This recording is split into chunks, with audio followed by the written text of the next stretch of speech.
Hi there, students! I'm XS. That's little x, little s, which stands for extra sweet, because that's what I am. I'm a Puppy-Sensei, and I make Japanese language lessons to help you level up your abilities. And I have my own Apawcalypse. This series is designed to help teach you all about Pathfinder 2e, and also to spotlight other content creators and the awesome and amazing work that they are doing. So, with that in mind, let's meet today's victim. I mean honored guest. Obviously. Today, my guest is the amazing, the wonderful, my student, Willy! Hi! Hello! Hello! I'm actually trapped here. Yes. For legal purposes, I should probably say that Willy is allowed to leave. Yes, I could, but I don't want to. No, you've made this choice. It's funny, she's bringing me cookies. That's why I'm staying. She's feeding me. Cookies are important. Yes, they are. Yes. So, why don't you tell us a little bit about yourself to start with? Yeah, sure. So, first and foremost, I'm a student of Puppy-Sensei. I started taking lessons from her 6 months ago, I think so, yeah. Yeah. Time goes so quickly. It's crazy. And even if she's traumatizing me every single lessons, I'm still doing them because it's helpful. And it's fun. Yeah. It's really cool. Yeah. And other than that, I'm also a VTuber on Twitch and YouTube. I stream on both platforms every Wednesday and Sunday. And I basically play... Currently, I'm playing mainly Monster Hunter, but I end up sometimes playing some roguelike games like Binding of Isaac or Risk of Rain 2. And not the thing on game, just Death and well, I'm just sorry. I'm sorry. Perfectly okay. I'm sorry. And yeah. That's what I do. I play games mainly. Oh, that's very valid. So, you like roguelikes quite a lot? Yes. I like them quite a lot. That's good, because you're in one. Yeah, I know. I figured it on the first episode. Or second maybe, I don't remember. Yeah. But I figured it quite quickly. It's one of the things that I really enjoy about this series. Not to really spend too much time like tooting my own horn, but one of the things as I was designing Puppy-Sensei's Pathfinder Apawcalypse, I love the idea that this is a kind of cooperative roguelike RPG where each run you're learning more information, you're getting more information, you're figuring stuff out, but you only get one go. And I think that makes it really fascinating. Yeah, but you don't have any redo, and it's true. But yeah, it's true. It's a good thing. It's really interesting to do it like this. Thank you. And to have it in this way where we are not playing with other people, but by having the different episodes, we are kind of playing all together by sharing our knowledge and sending them to the next player. And you may find out some things today that are going to kind of help you in that process a little bit. So I think you may, in fact, come across an item that my viewers will have seen in the last episode. That may be of particular help to you. We shall see. Maybe what you figure out as we go along. But I'm excited for this episode. I've been excited about. You're scared. Nothing wrong with that. But I've been excited for a while about having you on. One of the things about this series, this has always been designed to be the kind of series where I can see other people in the VTubing world doing really, interesting and new things. Yeah, And yeah, And I'm always the fun excited part, about that. the fun part is that you wanted me on this because I was your student. Yeah. And when you proposed it to me, I had started to stream 2 days ago, 2 days before, and that was a bit of a coincidence. Yeah, It's funny. yeah. But it's nice, Yeah, it is. It's all fun. Exactly as you said. Originally I had thought I wanted to have. Well, I wanted to invite you on because you're my student and because I think you're great and because I had always kind of considered there might be a world in the future where, I just invite people that I like, whether they're VTubers or not, whether they're content creators or not, just to give people the opportunity to play in this world that I've created. Yeah. And it's almost a coincidence that I was like, I should invite Willy, and then then you became a VTuber too, which is great. Yeah, it is. But within the VTuber community, we all kind of pull one another up together, and that's a very, very beautiful thing about our community. I love to be able to support other content creators. It makes me really happy. And this is one of the ways that I can do that because unfortunately I'm so busy. It's just really hard for me to ever get into anybody's stream. Yes, I know you're always busy. Yeah. Writing this, writing my lessons, teaching my various students, of which, let me just toot your horn for a second. That doesn't sound right. I don't like tooting somebody else's horn. That doesn't. Anyway, moving right along. Yeah. But if I can just say, just in terms of how much you have learned in the time that we've been working together with Japanese, it brightens my heart quite a bit to see the progress that you've made, and the amount of reading that we do, and the kinds of things that I put you through. We've read a short story together, which is kind of amazing. Yeah, it was really fun to do. That was a really great story. It's one of my favorites, honestly. Yeah, I really learned a lot doing your lessons. Good. I'm so happy to hear that. That's why I'm still taking them. Clearly. Well, that makes me happy as well. But more than anything, I just want to help people. That's always been my goal, just to help as much as I can. So, and from the perspective of helping as much as I possibly can,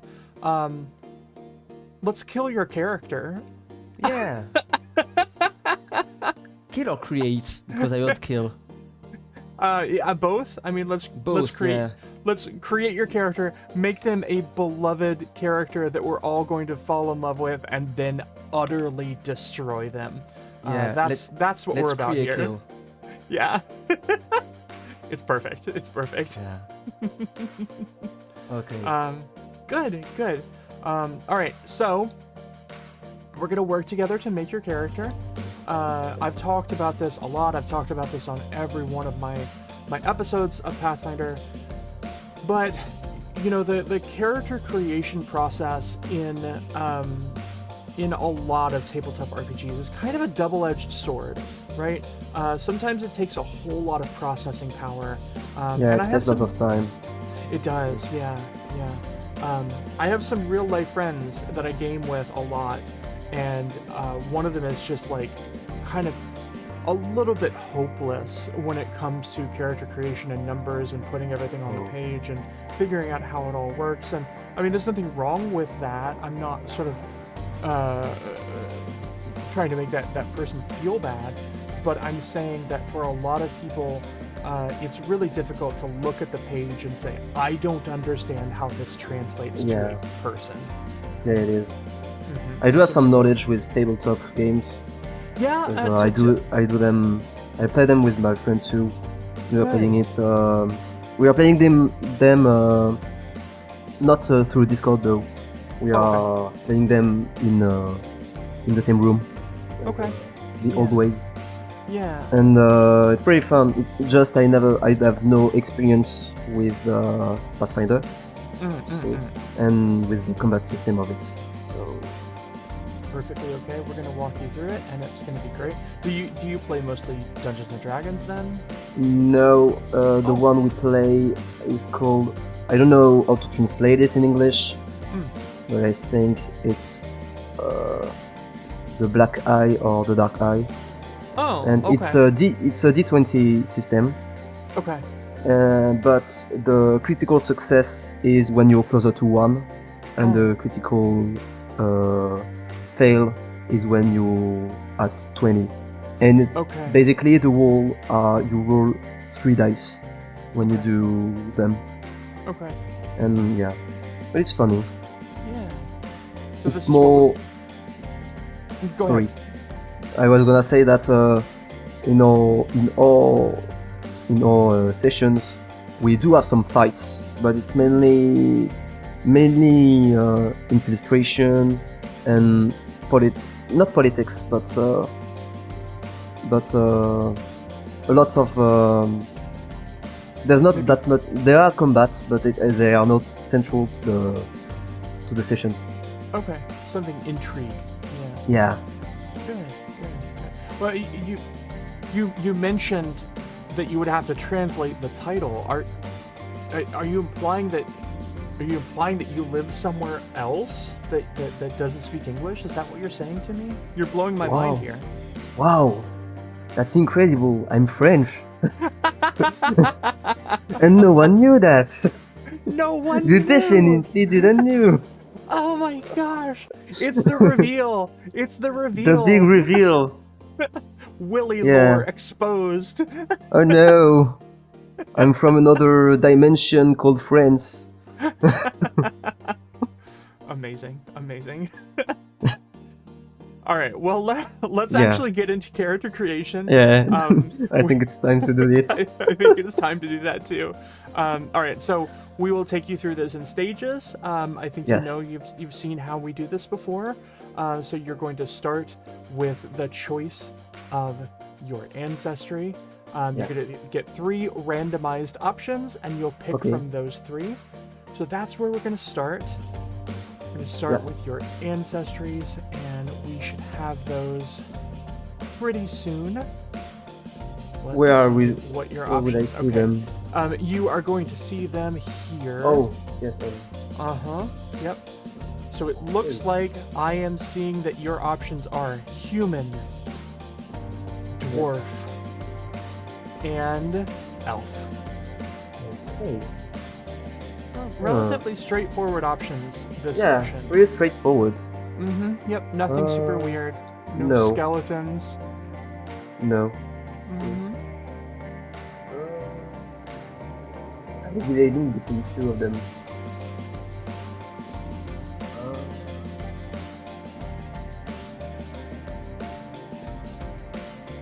I'm gonna take the human.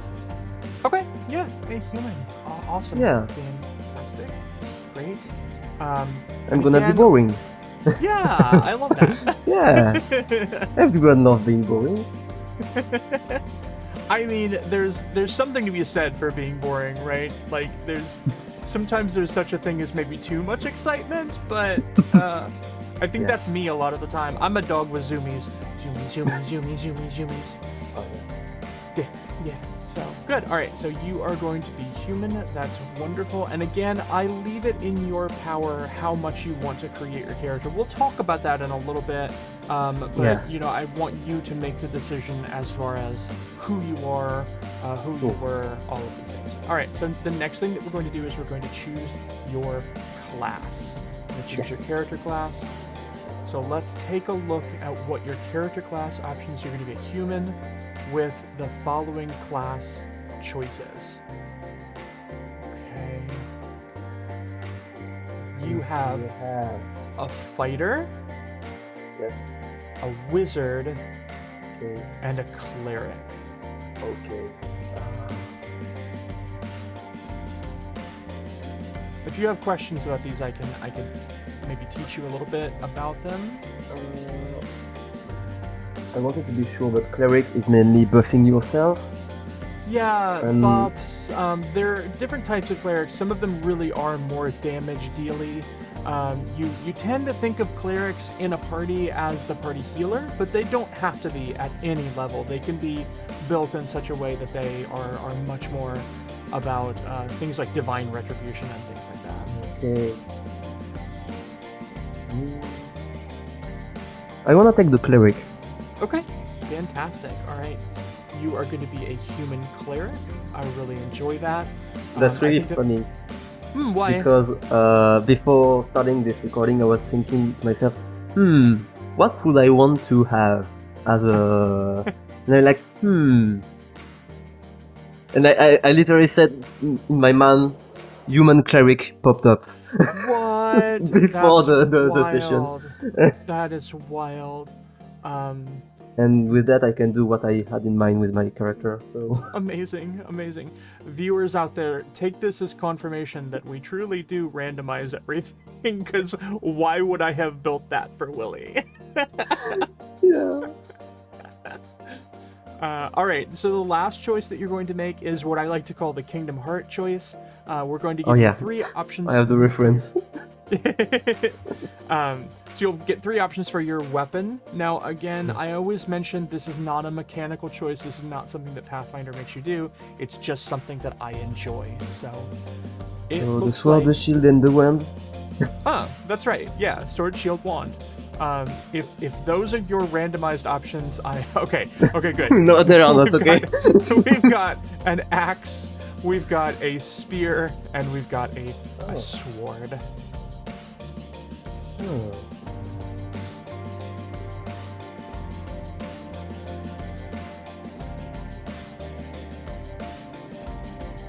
What do you think?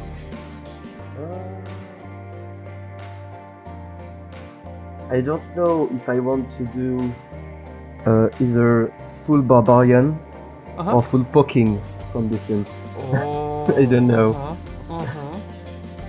I think as a cleric, keep in mind that your weapon is probably going to end up being a little bit secondary to your magic. Yes. To some degree, but it's definitely very important to have a weapon, because without it, you're going to be defenseless. The axe is a little end axe, or is it a big axe? Oh, you can design the axe however you like. I welcome you thinking about what it looks like. Mechanically, we're going to treat it as an axe, but if you want it to look different. Like, as an example, I think we recently had somebody using parts of a skeleton as their weapon. Oh, Yeah. that's interesting. Mm-hmm. I'm gonna take the axe. Okay, great. It's gonna be a hand-handled axe. Okay, Small awesome. one. Awesome. So fabulous. You are a human cleric armed with an axe. That is wonderful. I'm super excited to see how your character fleshes out. I can't wait to see what we get. I can't wait to see how we will die in the first Yay! encounter. No, hopefully not. Because that's definitely gonna happen. Given my luck. There's a world where you don't make it out of the first encounter, but I think it would take poor planning on your part. Please don't let them be boars. No inoshishi, please. Inoshishi. No. My true like interest. What I'm most interested in is when somebody dies without having gone through the bunker yet. When someone manages to die without getting to the first encounter, that to me... That can happen? Sure, of course it can. 100%. Oh. With the wrong set of choices, yes, absolutely. You could die. Yeah, but it's like you do it on purpose. Almost. Yeah. Yeah.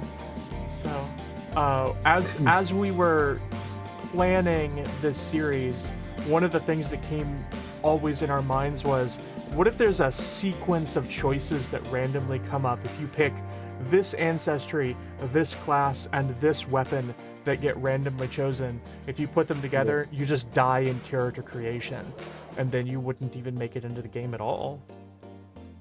That's amazing. One day, perhaps we'll do that. We can have somebody on and say, "I'm so sorry, you don't get to play. Bye."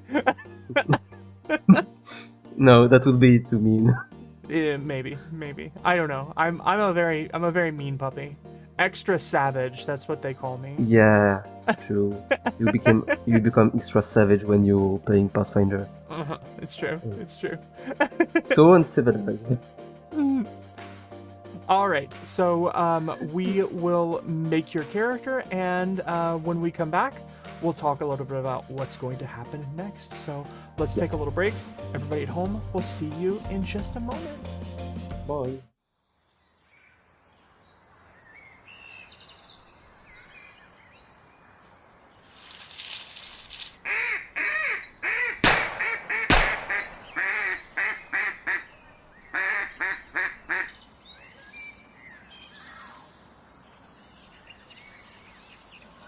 Curse you, ducks!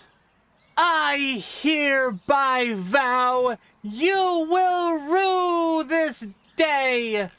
Behold, a true duck hunter, and I, Puppy-Sensei, your fears made fur, hidden in the grass you may be foul.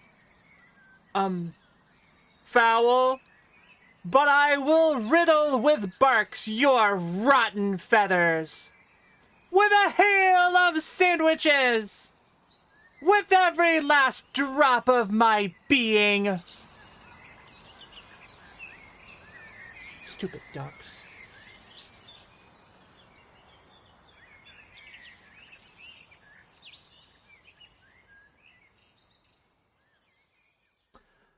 All right, welcome back, everybody. Willie, have you had time to take a look at your character sheet? Yes, I did. Awesome, great. Look at them. Oh, great, wonderful. What do you think?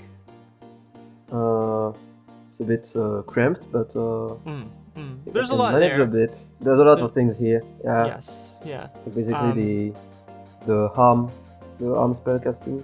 Sure, spells. yeah. You do have harm. You have 5 casts of harm. Those are going to be really, really helpful.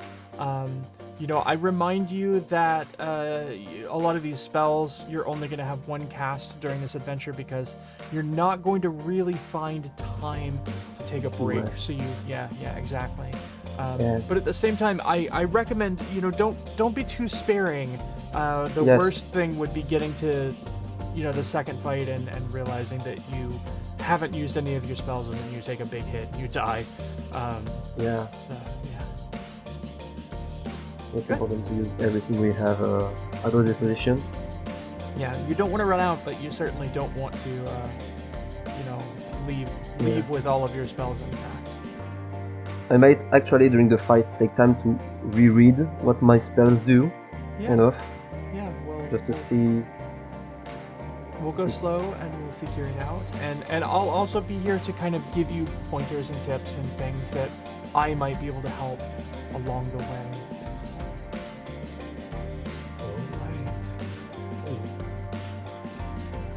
Before... No, because I was reading the Bone Shaker, Oh, sure. and it seems quite brutal. Yes, I think so. Definitely. And I want you to notice also Yeah. that bone... Go ahead. It kind of make me think of Force Clinch, Force choking in Star Wars. Yeah, absolutely. I want you to notice with that spell that that's one of those spells that has an option that you could use as a 2-action spell or as a 3-action spell. You Oh, can use yeah. either one. Yeah. Good. All right. Well, before we get into the adventure, do you have any last-minute questions? I think for now. Oh yes, the hero point. Yes. Okay, you have 3 hero points. Yes. You're gonna start the game with 3 hero points. There are a couple things that you could do with that. I allow a few different options. One thing is if you roll a die and you say, I don't like that die, I don't like the result, you will have 2 different options. One option is I'm going to use a hero point to re-roll that die. but whatever the second roll is, you have to take it, better or worse. So if you roll a 3 and you say, I don't want to roll a 3 there, I'm going to use a hero point, and then you re-roll it and you roll a natural 1 and you critically fail, it doesn't matter, you have to take the critical fail. Okay. The other thing that you can do with a hero point is if you roll a die, and let's say it comes up a failure, you can roll it up to a success. Okay. So, okay. So yeah, if you roll a critical failure, you can say, I don't want a critical failure, I'm going to make that a failure. If you roll a failure, you can say, I don't want a failure, I'm going to make that a success. What I don't allow you to do is say, I want to make my success a critical success. A critical success, yeah. Yeah. So you can re-roll, or you can just bump it up to the next success level, from a critical failure to a failure, or a failure to a success. The other thing that's going to be far more pertinent to you, I think, is you can spend all of your hero points, whatever number you have left, whether that's 1 or 3, if you take damage that would kill you, you can say, I don't want to die. You can spend all of your hero points, go back to 1 HP. Okay. Yeah. So it's actually useful. No, it's really useful. Yep. So it's like a last Don't make you chance. die. Yeah, exactly. Okay. Good. I see. I'm starting at 70. That's right. Would I see my HP bar up there? Or... You won't, we will. Oh, okay. Yep. I have to check on my shit all the time. Okay.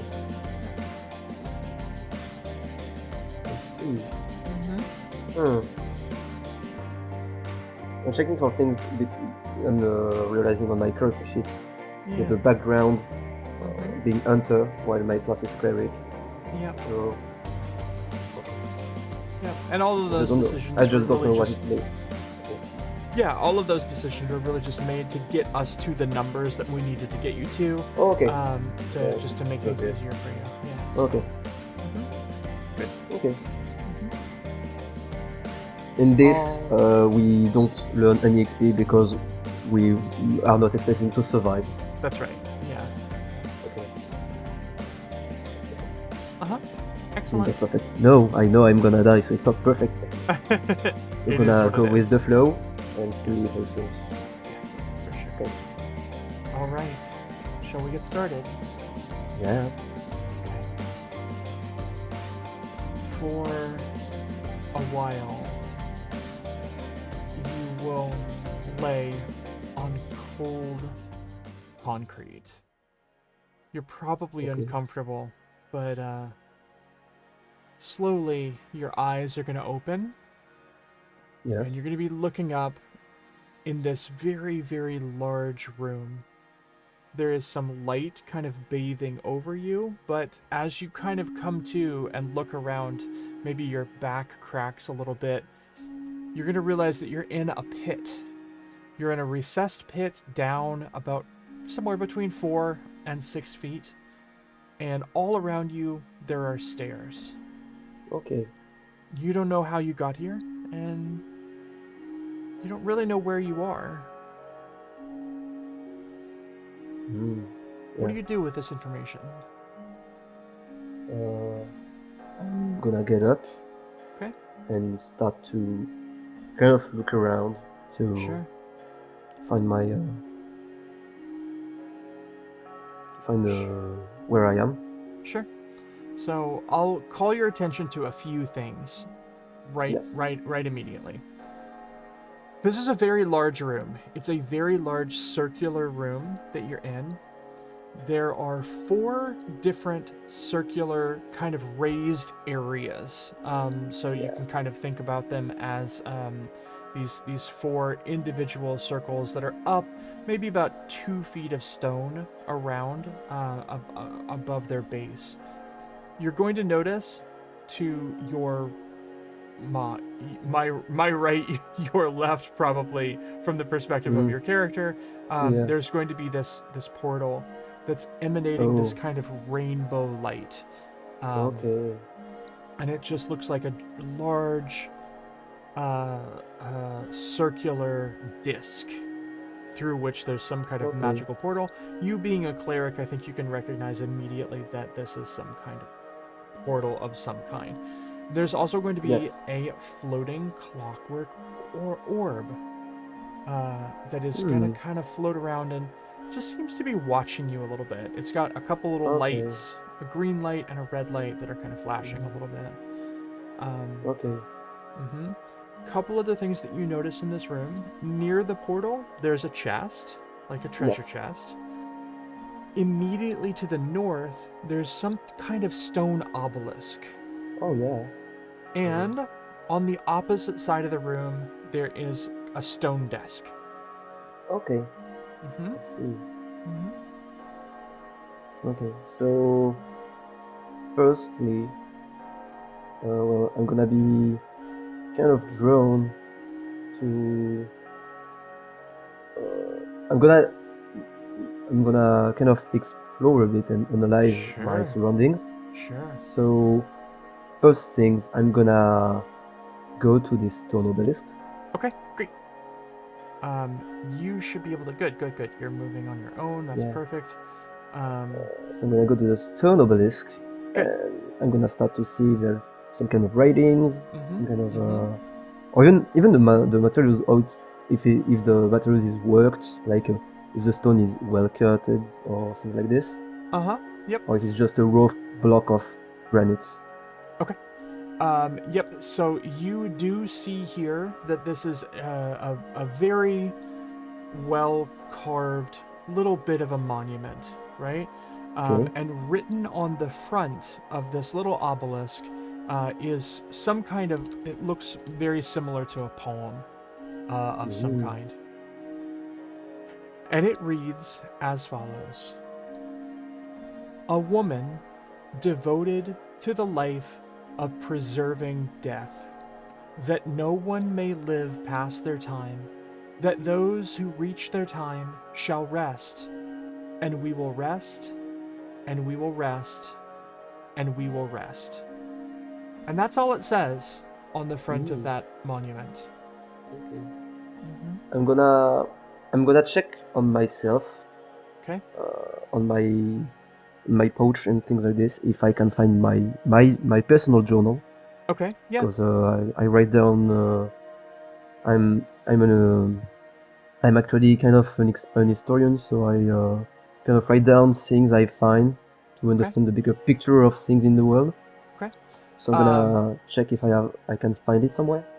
So I think, patting yourself down, I think you realize you don't have any of your stuff. You don't Oh. have anything that would belong to you. Mm. Above board, I think I'll tell you that I think your personal journal is going to be in that treasure chest. We don't necessarily have to track it, but your stuff will be in the chest down by the portal. Oh. Your character doesn't know that, but I'll tell you that everything that you kind of own Oh. is going to be there in that chest. Okay. I see. Mm-hmm. So I'm gonna go behind the monument Sure. and see if there's something behind. Mm-hmm. Yep, it just looks like smooth stone from behind. Okay. I'm gonna pass my hand on it, see if I can find any cracklings or anything. Mm-hmm. Yep. The more you kind of move around it and touch it and examine it, you don't really necessarily see anything that stands out. The only thing that you're going to notice is at the bottom. It almost looks like this rose out of the ground. That Oh. there may be some kind of mechanism underneath it that caused it to come up. Oh. Okay, so it wasn't there before. Probably. It's not something that has been installed by someone. It's definitely a good guess that this is something that has been newly added. Okay. I see. I'm gonna check the different because I want to check what's around the portal and last. Sure. So I'm gonna check the the circle on my right. Okay. As you approach, you have this circular raised stone area, and then in the middle, there's a bunch of sand. Like it looks like it's all just sand, almost like a sandbox, right? But in the center, and you don't really know where this could possibly be coming from because there doesn't seem to be any kind of mechanism to it. But in the center of this sort of sandy area, there is just a constantly flowing circular wind that's kind of picking up the sand and then dropping it back down as if it were just a constant small little vortex of air. Okay. Mhm. I'm checking see if on the ground I can find like a small rock or small debris, something. n- So to try to throw it in, see if it's do something or not. Yeah, everything seems like it's so like the ground is all so perfect and pure.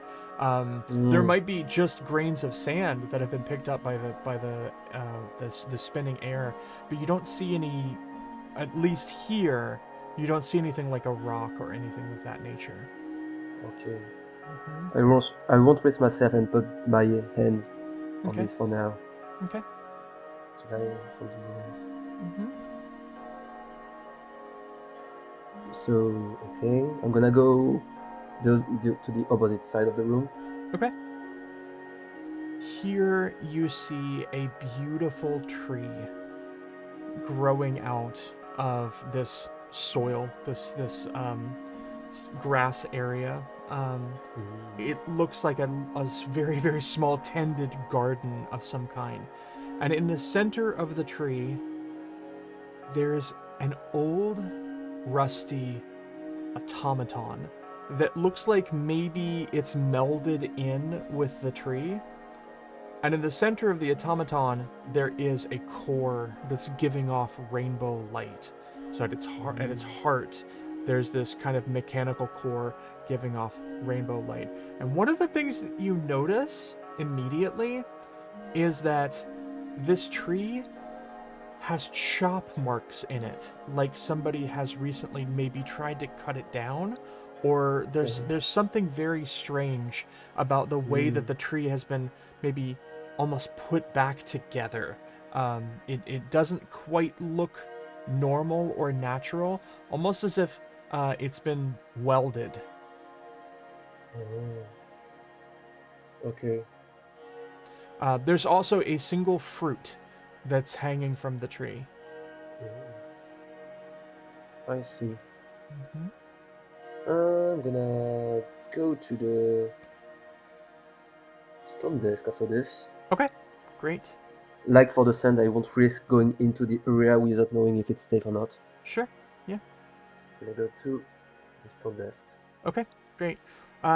So there is a raised stone desk on stone legs here. Yes.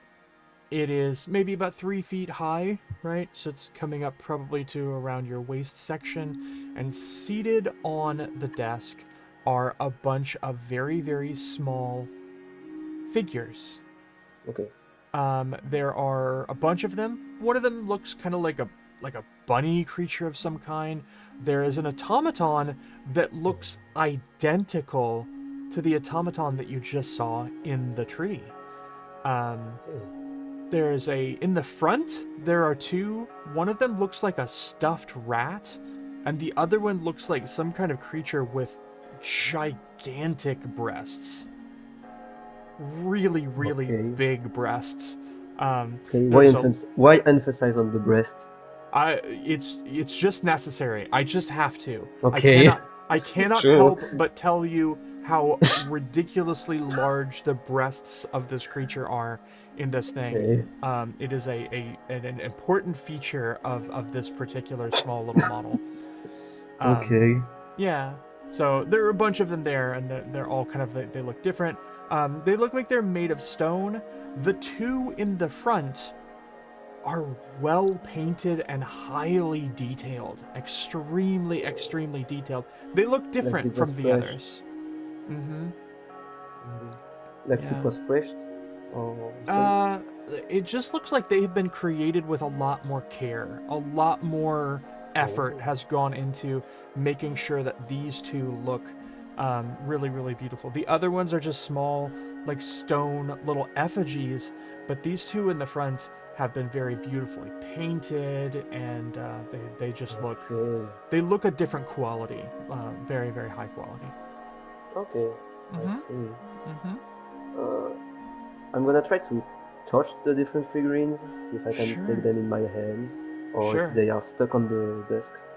As you reach them, you grab one and you realize that it twists, but it's rooted in place. So there's some kind of Oh. maybe mechanism that pushes it down into the stone Hmm. desk. You can't pull it out, but you can rotate each one of the statues. Okay. I'm gonna rotate them to check the base if there's something written on them around. Yeah, you can kind of rotate them in place and sort of spin them. Yes. But as you're spinning them, you're not seeing anything written at the bottom. Okay, there are nothing. Okay. Mm-hmm. Is the desk a plain desk? Like there is nothing under it? It's just a block? Nope, not Or a block. It's raised up on two legs. okay. Yeah. So I'm It gonna crouch looks and check the sure. under the desk if there's Mm-hmm. something like on the since it's plugged in the desk. Mm-hmm. See if I can see something from below. Sure, absolutely.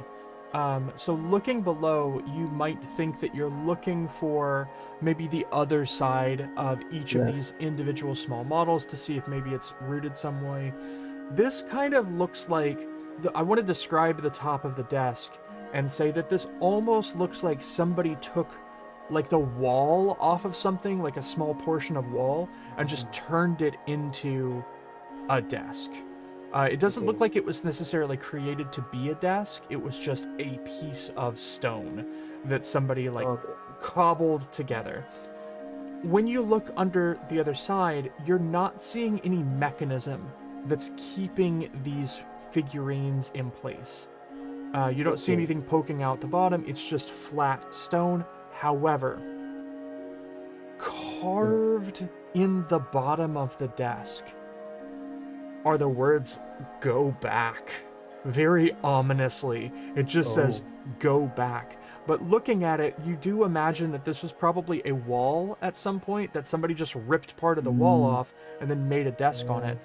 So it could have been So taken from possibly a prison, you think, that somebody wrote "go back" okay. on it. Mm-hmm. Hmm. I see. Mm-hmm. Okay.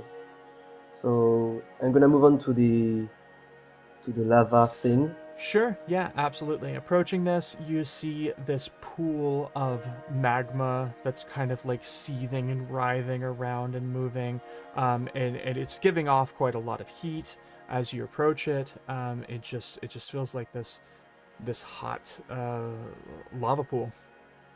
Yeah. Okay. So it's a real lava thing. Mm-hmm. Mm-hmm. Okay. I see. Mm-hmm. I'm gonna go to the other side and check the last Absolutely. circle. Sure. And then here you just see a cool, tranquil, kind of pristine pool of water. Just regular water. Okay. I see. Just regular water. Nothing inside. Nothing Nope. reflecting me. Nope. Nothing that you can see inside. Okay.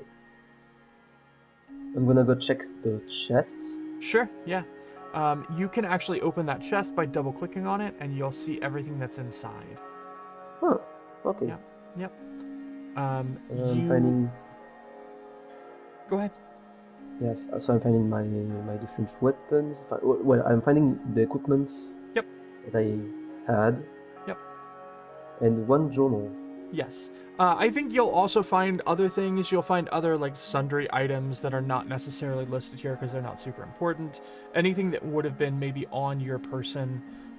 You will probably also find your own personal journal in Yes. there. But then you also see this other journal that you don't recognize. This is the Okay. only thing in this chest that you think that's not mine. Everything else, Okay. you recognize it. Ah, that's my axe. Okay. Ah, that's my shield. That's my chainmail. But Okay. there's a journal in there that you don't recognize. I can click on loot. Is that normal? The loot that's different. That's it doesn't say it doesn't do anything to loot it. It's just the type Oh. of box that it is. However, Oh.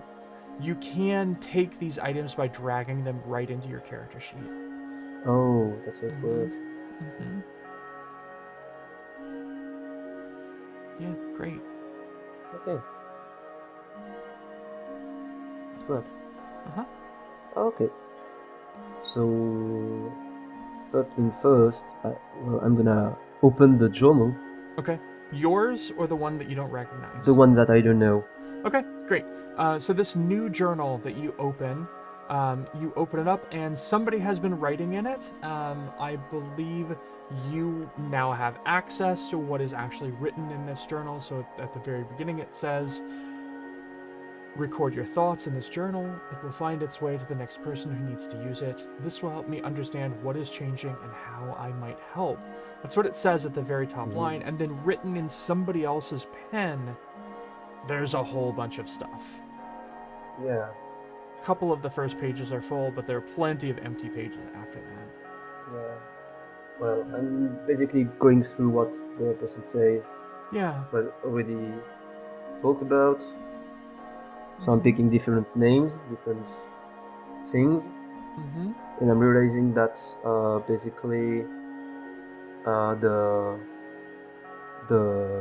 I'll say I recognize something I saw in this room, Mm-hmm. like the tree, Mm-hmm. uh, the figurines too. Yep. They're talking about the figurines, so Mm-hmm. but I can see the other things I'm finding. I can see the. Well, I don't think I can. Yeah. Just checking quickly. Sure. Yeah, I think we will probably assume that your character definitely takes time to read through the Yeah. entirety of the journal.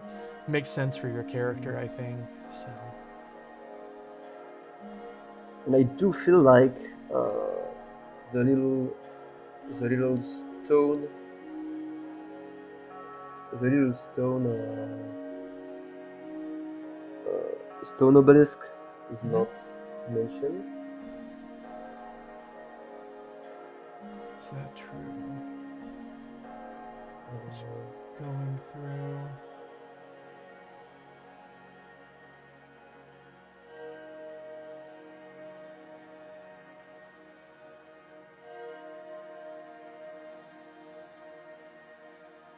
Maybe not. So I'm assuming that things that person wrote things to describe this room. Things have changed again. I think it is.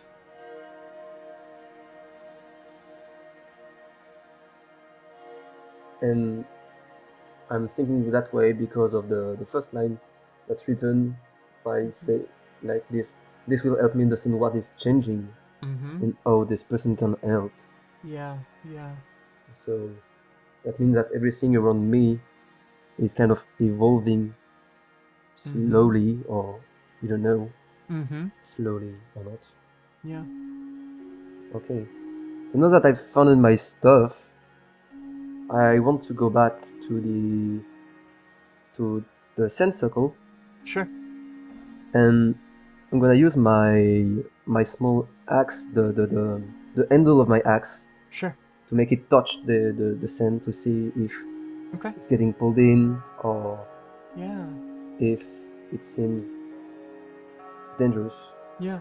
Yeah. Touching your axe into the sand, you realize that it just feels like it's just sand. It just feels Just like sand. ordinary sand. Yeah.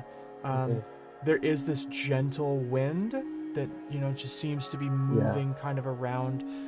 It's picking up the sand from time to time, but other than that, seems relatively ordinary. Okay. I'm gonna risk it and try to touch the sand with my fingers, with the Yep. tip of fingers. Yeah. Just feels like sand. Okay. I'm gonna risk it and try to walk on it. Sure. Yeah. You climb up the little stone around it. You climb into the sand, and that wind continues to move around. You feel it as it's kind of whipping around you. It's just a gentle, very slow breeze, enough to kind of pick up the sand, which occasionally the sand will sort of hit you as it's being lifted up in the air. You don't know where this wind is coming from. It must be magical in some way. Can I guess that the sand is like the how do you say this? The not the deep, the Oh, the depth of the sand? yeah, the depth is equal to the eighth of the stone. Or Seems that way. You're definitely standing on quite a bit of sand. okay, Mm-hmm. I'm not gonna stay longer here. Okay. I don't have any things like like um like uh like a shovel to try to dig. So I'm just gonna go back to the tree. Okay. Actually. Yep.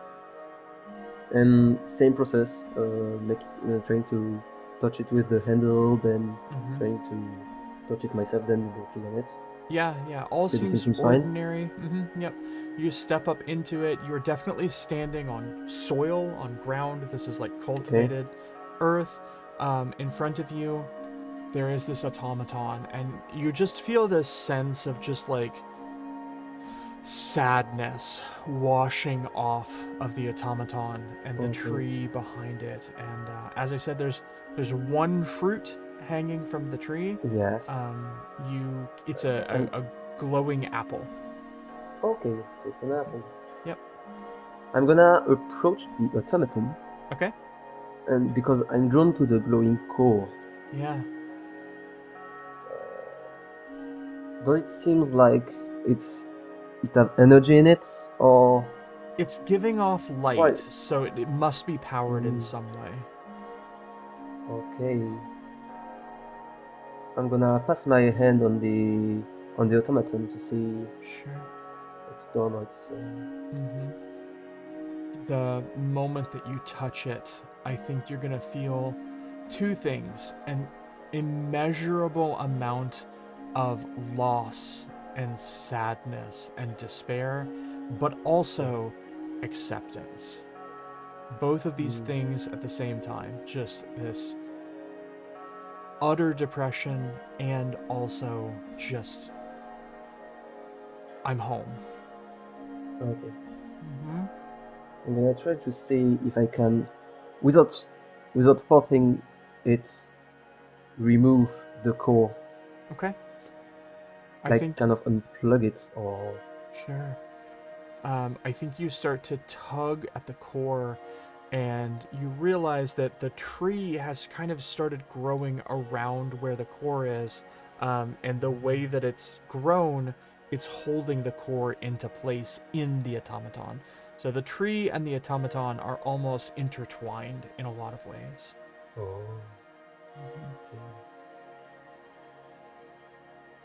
Mm-hmm. Okay. When I approach the glowing the apple, Sure, yeah.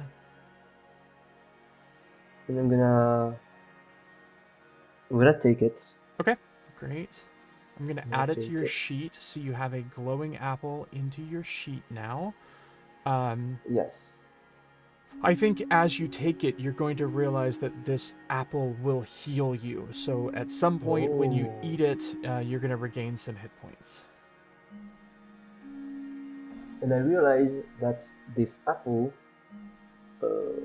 was not there in the entry I read. Mm-hmm. So missing code. Okay, so it's something that could make me heal. Mm-hmm. Definitely not inspired by Minecraft. Okay, I'm gonna check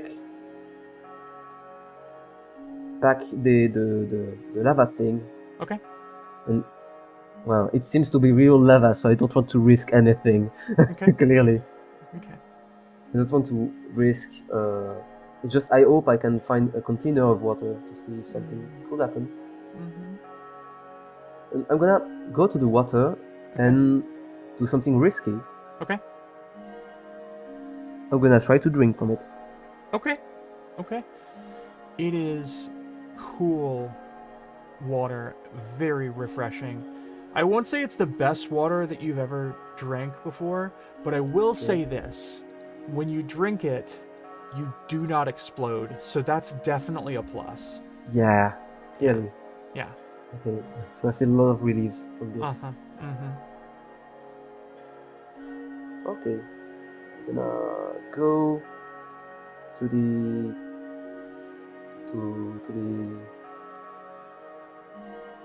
I see the different corridors Yes. on the. I'm gonna go to the corridors on the bottom. Okay. Check. Can find something. Okay. Yep. So there's a corridor there that leads to what looks like another ring, a circular corridor that extends off in either direction. I see. I'm gonna go there. Okay. Now. The whole time the little automaton is just following you behind. Yes, I can see it. I'm gonna check out the automaton now that I see it following me more. Yeah. I'm gonna check off what it's made of. Mm-hmm. Looks like a clockwork kind of orb, giving off these couple little lights, a green light and a red light, and it has these little wings that just like beat like a little hummingbird, and it just seems to be just sort of like watching you. Okay. Occasionally, it will almost like zoom in on you, and you imagine that it's trying to get the best shot of your face, like it's a little camera. Okay. I see.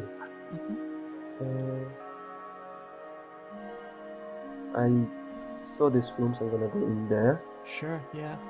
You see two things here. You see a poster bed, and you see a little flower pot with some nice cultivated little flowers. 1, 2, 3, 4 little flowers. I'm gonna go to the bed. Uh-huh. And check. Remove the blanket and Sure. see if there is something. Yep, yeah, it just seems like a normal bed. You remove the blanket on it. Just looks like a mattress. Looks comfy. You could probably take a nap. I could. I could try to never leave this place. Yeah. I'm gonna check under the bed too. Yep, you look under the bed. You don't see anything there. You look at the bottom of the bed. You don't see anything written. Nothing really special. Okay. I'm gonna go to the flower pot now. Okay. And I'm gonna check the different, like what the flowers are. Yeah, they just seem like nice little yellow flowers, just kind of standing up, nicely planted. They just look well cared for. Okay.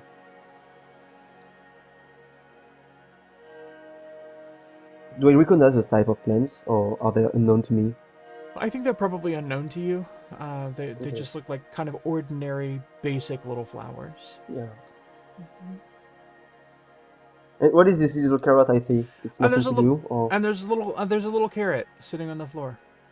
There's a small carrot sitting right next to. And it's weird because it doesn't look like the carrot comes from these plants. Yeah, I'm gonna take the carrot then. Okay, and you have a carrot.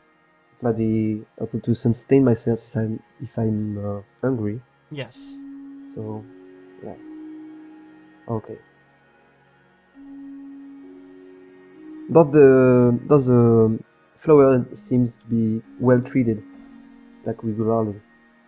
I'm sorry. One more time. Does the flowers in the flower pot seems well taken care of? Yeah, absolutely. Okay. I'm gonna go back then. And I'm starting to get the feeling that this place might be habited, kind of. Mm-hmm. Someone is living in there, Mm-hmm. or has lived. Yeah. And I continue to make my way there. Okay. So I find another room. Yep, it looks exactly the same. Yeah.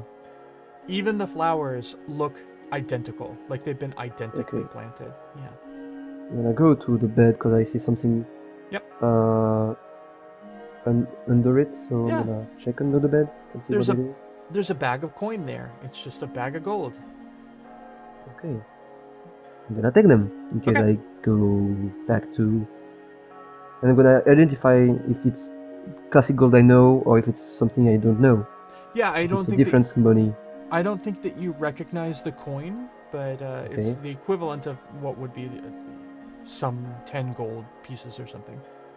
Okay, but I don't. It's not familiar to me. It's not Yeah, something that I. Okay. Yeah, it's not a currency that you know. Same thing. I remove the blanket in case there's something. Yep, you don't see anything. Looks like the identical bed from the one that you just saw. Okay. I'm gonna go back then.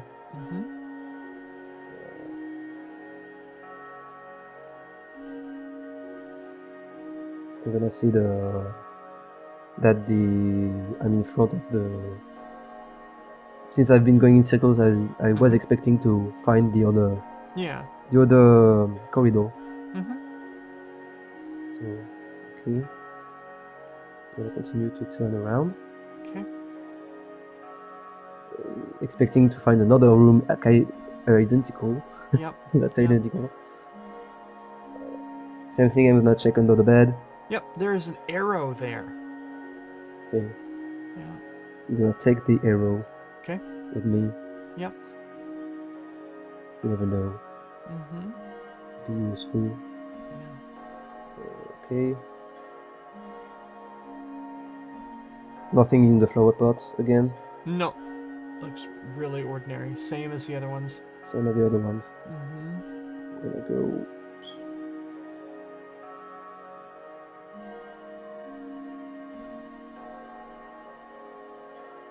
To the last room. Yep. And once again, looks exactly the same. The flowers look exactly identical to the other flowers that you've seen. Okay. I'm gonna check under the bed. There is something. Yep. You don't see anything. I'm gonna remove the blanket. Okay. Yep. Same thing. Looks exactly like the other beds. So this one, compared to the other, had literally nothing I could take with me. Yep. Oh, wait. I'm gonna try to take one flower with me. I think as you move to take the flower, the little orb is gonna get in front of you, and it's gonna like start flashing its little lights like it doesn't want you to do it, but it also can't stop you. There's nothing that it can do about it. So, if you take the flower, then you will take the flower. The thing will just be annoyed with you.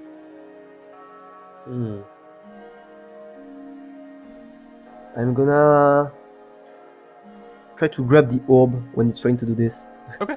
Yep. Since it's in my reach. Yeah, I think you grab it without problem. It's trying to auscult it to see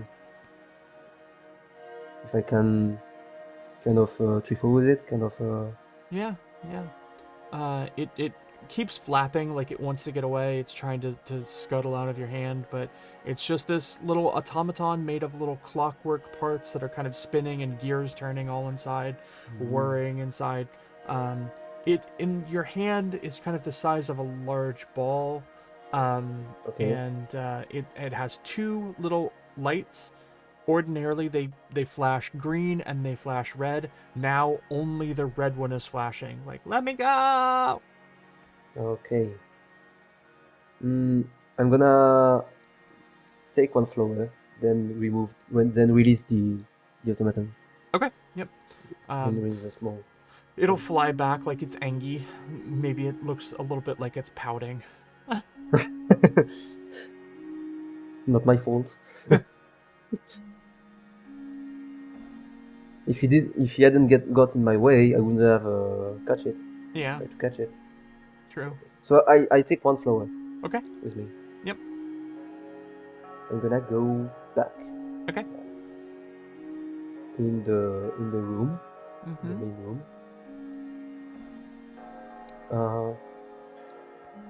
And I'm gonna check. So I'm a bit sad because I haven't found anything that I could use to carry something. Mm-hmm. I didn't found any things like a bucket or things Yeah. like this. I'm gonna basically. So I'm gonna try to see.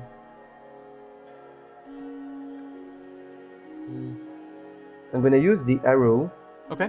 that I found. Mm-hmm. Use the tip of the arrow, and try to plunge it in the lava to see if it's gonna melt right Okay. away. Okay. You plunge the arrow into the lava. Do it from a distance, of course. I'm not just above it, you know. Yeah. Like giving precaution. You plunge it into the lava, and a moment later you pull it back out, and the arrow is perfectly intact. Hmm.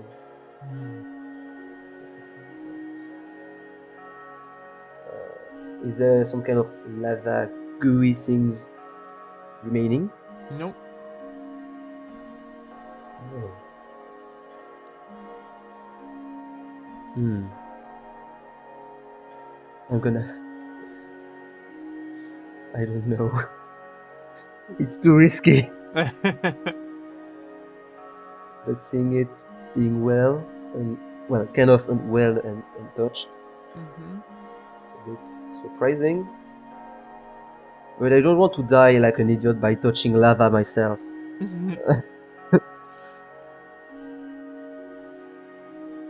Because it's is it warm or is it hot? It is giving off heat. It does feel hot to you. Okay. Hmm. The wood thing. Okay. I kind of want to experiment with it, but I don't have a lot of things with me right now, so I can't really do this. Mm-hmm.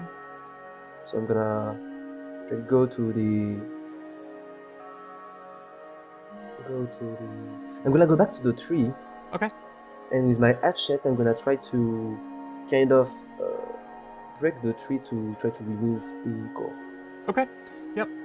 You can start sort of chipping away a little bit at And the roots around the core, and I think once you sort of get the area around the core kind of fully cleared out, you could have access to the core itself. okay. Well, I try to remove the core. Okay. The core removes, and you hear the sound of the automaton just power down. It wasn't really active, but you've definitely now removed any kind of power that it had. Mm. The core is not glowing anymore. Nope. Okay. I see. But I took it with me, and I'm trying to kind of analyze it. Mm-hmm. Yep. Yeah, it looks like it's a magical, like somehow magically inclined core of some kind. Now it has no power. It's not giving off any light. It doesn't seem to be doing anything at all. Um, really, just kind of looks like a very, very, very big battery. Somewhat bigger than the Watcher itself, the orb. Okay. Okay.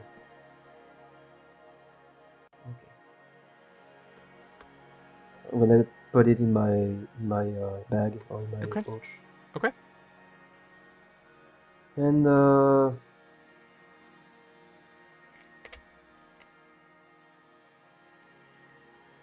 I'm gonna go to the portal and give a look at the portal, see how it's made, how it's constructed, Mm-hmm. what it's made Yep. of. Mm-hmm. So Even the circle around it, the disc, is stone. looks very, very, very old, but it's very well kept. So it's not chipped or falling apart or anything like that. And then the portal part kind of just looks like vertically aligned water that's just kind of like standing up and down. Okay.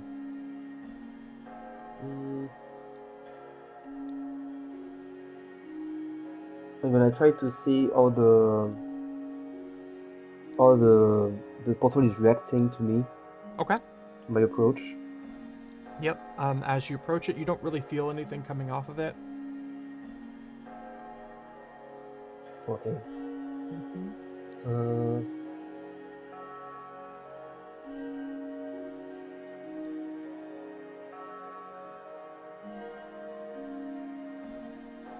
I'm gonna.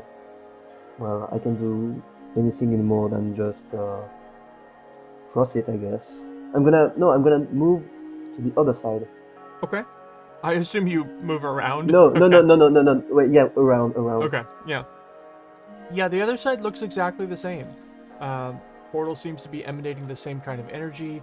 You're standing behind it, and you couldn't really tell that you're on either side of the portal, aside from being closer to the wall now. Okay. I see. I'm gonna go in the portal. Okay. All right. Then I'm gonna cross it. Okay. As you step through the portal, you feel this sensation from like your stomach area, as if someone has grabbed you by the center and is pulling you through that, like you're becoming a piece of spaghetti. And you feel yourself becoming very thin while pulled from your stomach area. And then, pop, you end up somewhere else. Dead. No. Dead. with the description you gave me, I thought I was dead. Not quite. Not quite. All right.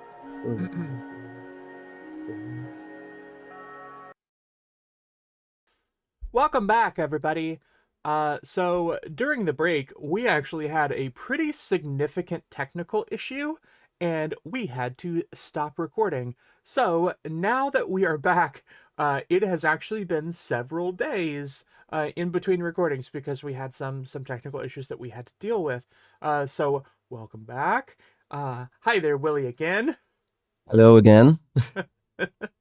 And I feel that now that we are back, you have your character has been traveling through this portal for what feels like a week. Yeah. It was a travel through time and space, basically, and it was a pretty rough experience. Probably the worst you could experience with this kind of portal. I may have got bad luck for this. Well, I am sorry about the technical difficulties, but No, it's no we problem. are back now. It happens. So yes, indeed. All right, so you will finally step out of this portal. Yeah. And stepping out of the portal, I think the first thing that you're going to notice is the strong smell of acid everywhere around you. And before you, you're going to see this gigantic lake of acid, and you are actually above the acid. And there are some bridges that go across this area. So basically what we're seeing is this kind of like suspension, old rickety wooden bridge. There's one that goes north and south and one that goes east and west.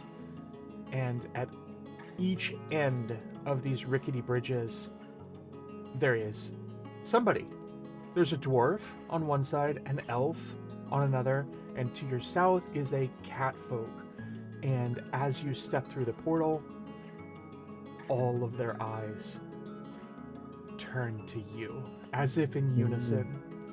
And we'll begin combat immediately. So, Okay. I want you to think about this as existing in 3 layers, right? So the top layer are these bridges that go across.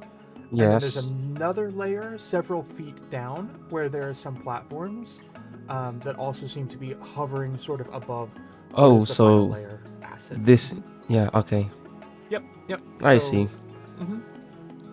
So this will be the top layer, and then the second layer would be those circles down Okay. there, which have these little ladders attached to them, and then the acid. Which I recommend, just from my personal opinion, I would probably try not to fall in the acid. Yeah, I was gonna ask if the acid is an insta kill or something like this. I would not say an insta kill, but I just generally speaking, probably Don't don't fall go in. swimming. Yeah. Yeah. Yeah. No, it's not for me. It's not for me that I asked this question. Yeah. Of course. Yeah. Of course.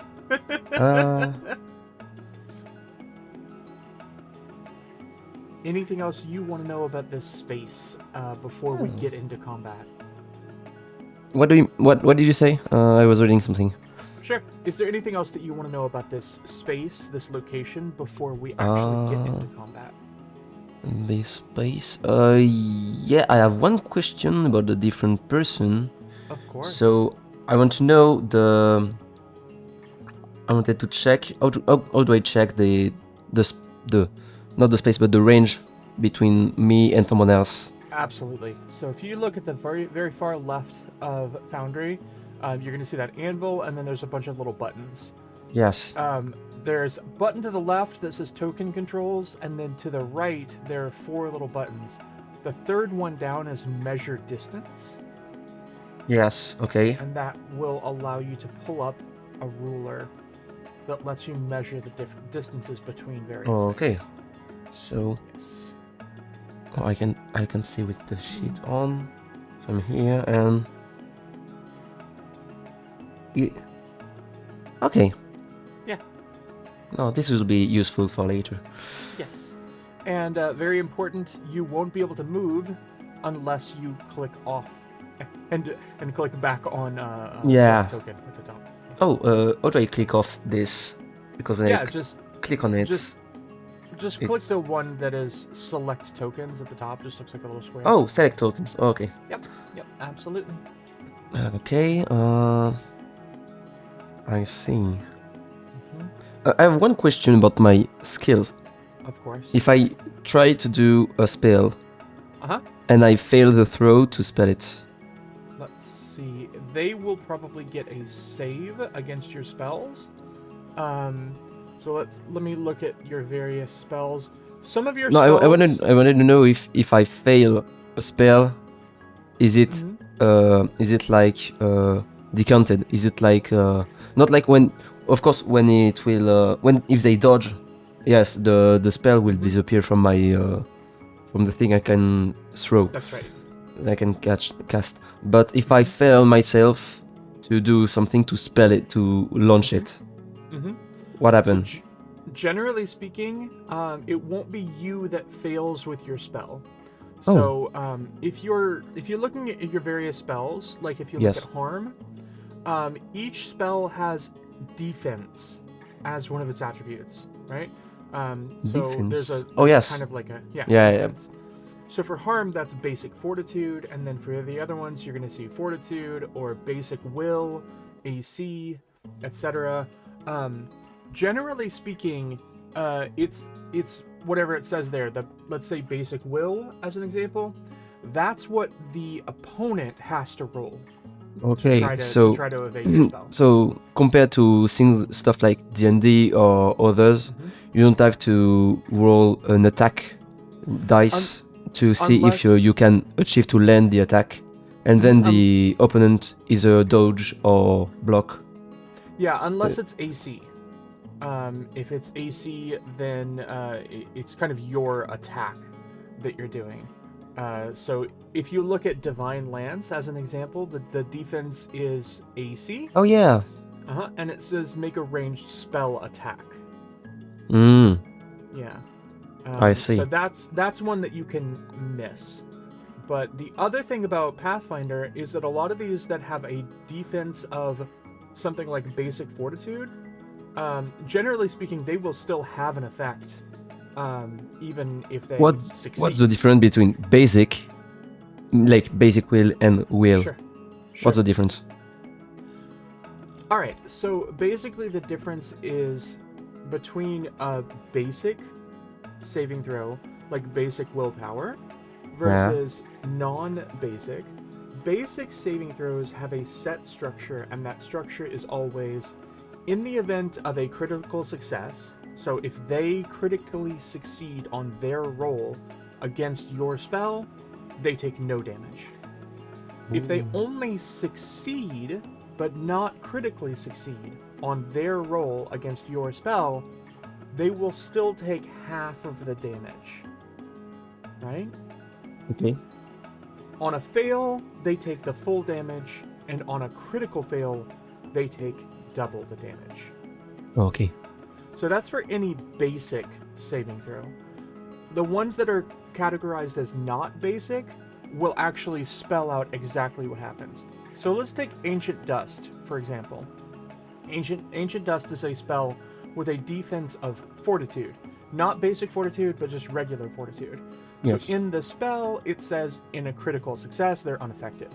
In a success, they take half damage and no persistent damage. On a failure, they take full damage and they take persistent damage. And on a critical failure, they take double the damage and double the persistent damage. Right? Yes. So it's not standard the way something like Vitality Lash is. Vitality Lash doesn't even bother to spell it out for us because we know since it's basic, it's just critical success, no damage, standard success, half the damage, fail, they take the full damage, critical fail, they take double the damage. Okay. Mm-hmm. So when it's And basic, it's just the attack, and when it's not basic, it can give other status, other. Yeah, something is different about it, and generally speaking, it will kind of spell out for us what exactly will happen. I see. Yep. But that's kind of the nice thing about spells in Pathfinder is that even when the spell kind of quote unquote fails, it still does half the damage.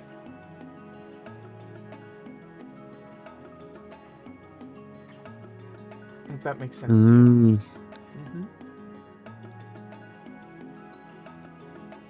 So. Okay. So and that way, I think spellcasting classes get a bit of an advantage in combat, because for a martial class, for somebody who's just using a weapon, if you miss, you miss. You didn't hit. So since you didn't hit, you didn't deal any damage. But spellcasting classes can kind of sit back and go, well, I don't need to succeed. I don't need to get a success on my spell every time. If they just fail and not critically fail, then I'm still going to be able to boom, boom, boom, do some damage every round. Okay. Makes good sense? I understand. Yeah. Good. All right. Well, let's begin this fight, unless you have any other quick questions. Just one last. I'm sorry, Sure. I'm asking lots of questions, but it's to be sure. Depending on the character and their class and things and race, if there things with the movements they can do in one turn, like they can move up to 20 feet by turns, or even less if they are small. Are there such things like this? Like, for example, if the cat and dwarf started to move toward me, will the dwarf arrive much later than the cat? So actually, yes, you're exactly right about that. Standard movement speed is going to be 25 feet per action, right? So 25 feet per action. Okay. Everybody, more or less, with a few very, very rare exceptions, is going to have 3 actions per turn. Okay. Yeah.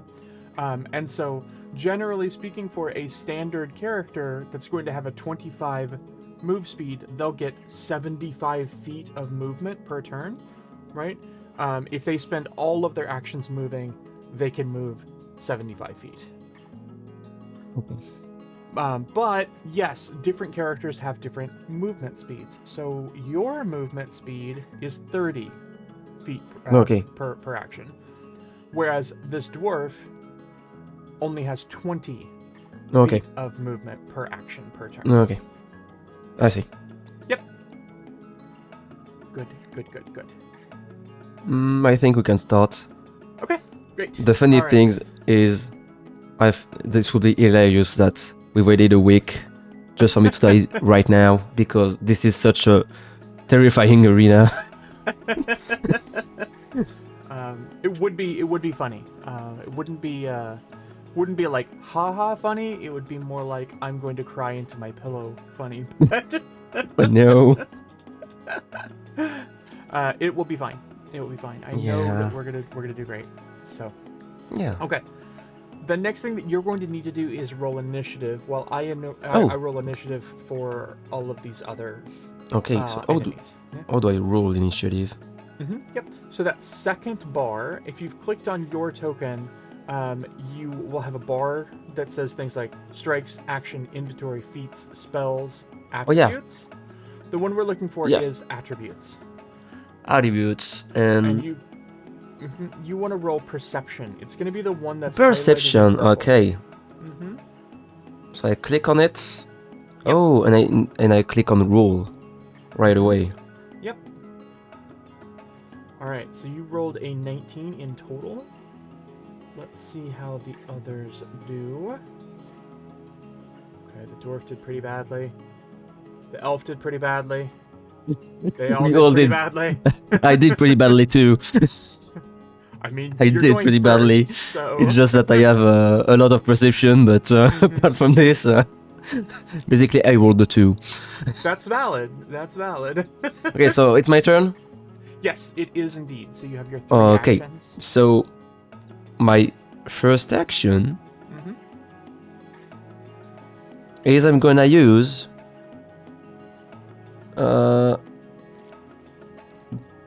Bone Shaker Okay. as a level 3. As a level 3. No, as the 2 action. Okay, it's 1 or 2. Okay. I thought it was a 3 action, but yeah, it's 1 or 2. Okay, so as a 2 action, Okay. I'm gonna use it on the Elf Ranger. Okay. Okay, so it appeared on the right, and I have to select the one I want. Exactly. Yes. Okay, So go ahead and hit that. Good. Good. I have to. Alright, so it is the elf that is making this saving throw. I will make said saving throw. And I critically failed. Whoa! Grand. Okay. Grand. So I have to roll for the damage. That's right. So that's still on that spell line, Bone Shaker. Yeah. Just roll damage. Roll damage. Yep. Yes. Okay. Okay, and so- I need to take double that damage, which probably does not bode well for me. I am dead. oh, if you were not dead, I was planning to throw you into the acid. That was my plan, and I wanted Yeah. to, and that's why I targeted the ranger, because it can attack me from a distance, and I don't like this. Indeed. All right, so that was a 3-action Bone Shaker, actually not a 2-action. And so since that was the 3-action one, that would close off your turn. Yes. So that's all of your actions. So very, very, very good there. But he died, so that's He died. great. Yes, Yeah. that's Yes. perfect for me. Okay, so then next is gonna be this cat folk. What do I want to do with my cat folk here?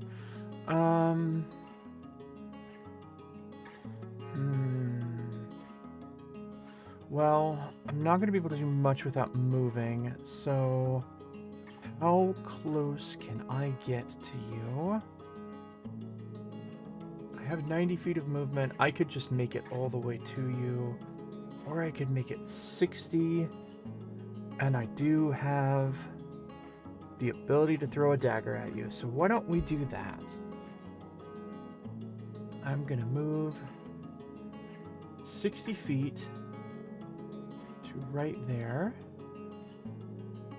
and then I will have one action. I'm gonna throw a dagger at you for a ranged strike. Let me target you first. We didn't talk about targeting, but before you do most of your things like attack rolls, it's less important for spells that have kind of like independent saves. But before you do any kind of attack roll, if you hover over one of the tokens and press T on your keyboard, you're going to see some little arrows pop up around that target, which just lets you know that that thing is targeted, which just makes everybody's life easier in the end. So, okay, I'm throwing a dagger at you. Let's see how I do. Hopefully I hit. I do. Great. All right. I will roll this damage. 6 damage. So now So I'll I have you... take. Oh yeah, it's AC, so I take damage. I can't block or Yep. dodge. Mhm. Okay. Yep. And so you're gonna hit that just the first button, the damage button. Okay. Ooh. Okay. You took 6 damage. Great. I'm winning. All right. Yeah, you're gonna That's- win. And I'm gonna lose. Now I have the dwarf. I can move a total of 60 feet. Let's move.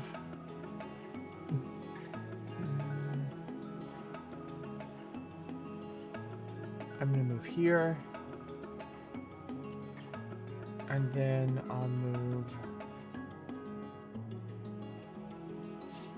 here, and that's gonna be my whole turn. Whoa. I spent my whole turn moving. They They are are coming so for you. close from me. Yes. Yes.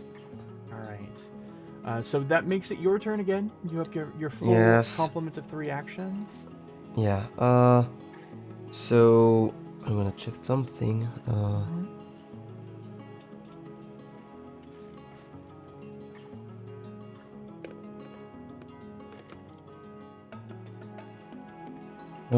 Can I do like if I try to hit someone with the shield, like doing the shield bash or something? Can it get stunned or I don't know? Let's see your actions. Because my actions, I don't think so. It doesn't say anything like this. Yeah, probably not. You usually have to have a specific feat for something like that. But I'm just checking your feats now. No, generally speaking, I don't think your shield is gonna be a terribly effective weapon. Also, just to be clear, I'm gonna go ahead and have you draw your weapon and your shield, just so that you don't have to do this as an action on your turn.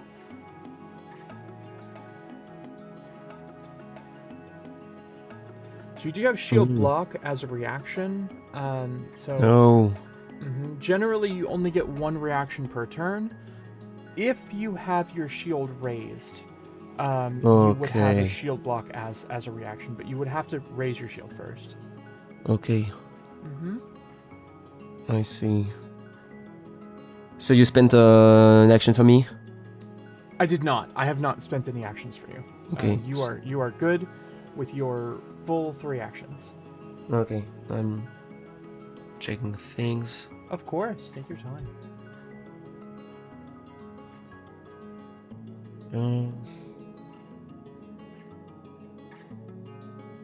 Okay.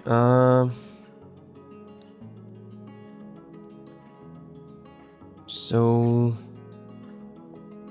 what I'm gonna do is oh yeah, I want to do this. Okay. I'm gonna use because I'm gonna use the ring of the ram. I forgot I had this on me. Yeah. I want to use it on by using the 3 actions. Okay. And I want to use it on the catfolk. Okay. So Alright. is there contact damage? Like if I expel the catfolk and it hit the dwarf, is there such thing as contact damage like this? Like you could expect in a I don't remember this kind of games, but yes. I think in this case it probably won't necessarily be governed by the rules. I think it'll kind of be up to me to determine. So I would kind of want to see exactly what happens and how it plays out. and then we'll see. So we're Okay. also gonna get Ring of the Ram. You have to do this myself. Click on Mhm. inventory and then Ring of the Ram. Yeah. Okay, it didn't do anything. Oh no, it. Yeah. It should be there. Oh, I have to click on the six Mhm. damage. Yep. So I will take. I'm rolling it right now, or I'm sorry. do I roll it right now, the damage, or do you roll the So fortitude first? I think my question becomes with Ring of the Ram. I think that you have to be right up against them. As I'm reading. Right up, Yeah, I think so. because in the effect it said that. Oh no, it says within 60 feet. Within It does 60 say feet. Within 60 feet. Determine the intensity of the force. You know. So I think you have a couple choices here, but since it's within 60 feet, I don't necessarily know that you have to go like straight down. It just says within 60 feet. So from my point of view, it doesn't have to be directly south. You could potentially try to hit this guy into the acid. Oh, You understand what I'm saying? I thought it was a force push. I thought about it at this. Yeah, I don't think there's anything in the item that specifically says that it must be. No, it's just 5 feet per action Yeah. took. Okay, I am being told that it does want it to go in the direction Yeah. from you. So in front. Yeah. Okay. Yeah, that's fine. So do you roll the fortitude first, or? Yes. Let me roll the fortitude save first.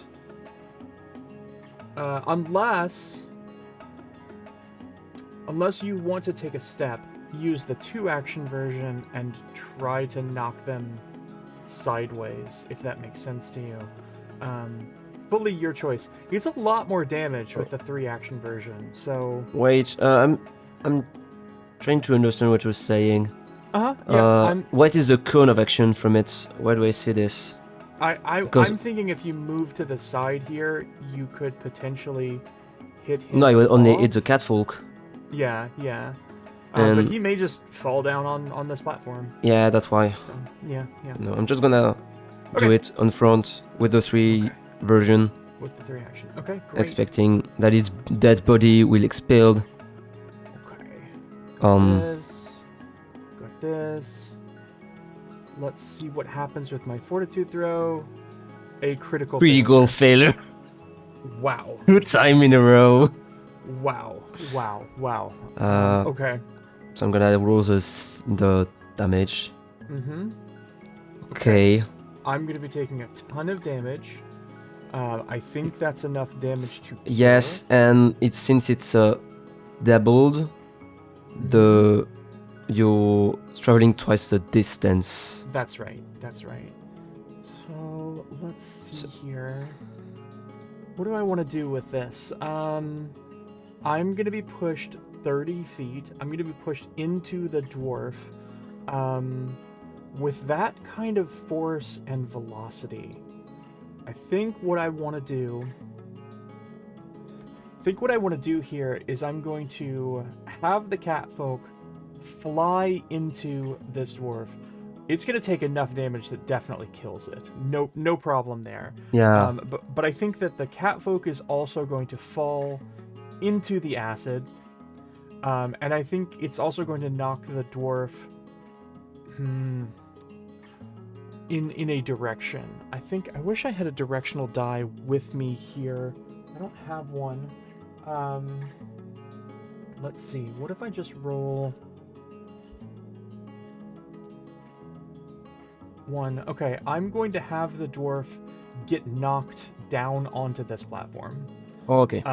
And so the catfolk is going to take well enough damage to definitely be Dead. extremely dead. Okay. All right. And now the dwarf has fallen down on this platform. And I think with that force, I'm also going to make the... Full damage. Yeah, I'm just going to make him prone. Since he fell a pretty good distance. What is prone? So prone means that he has fallen down and is on his back. Okay. And as a result, he's going to basically get one fewer action because he's going to have to stand up. So, end up down here now. That's a really bad thing for me. What do I do here? I don't have a ranged attack at all. Huh. This is awful. Yeah. Yikes. And I'm a dwarf. I don't think I can scramble up at all. So that will be the end of your turn. So that's going to bring it to my turn. The only thing that I can do here is make this as hard for you as I possibly can. So I'm just going to move over here just to put some distance between us, because I don't think I can get up back on top of those bridges. And that has to end my turn. So I'll raise shield. And that's it. That's it. Oh gosh, this is going great for me. I'm a bit scared because usually at some point it just turned around. So that's perfect because you're target on this.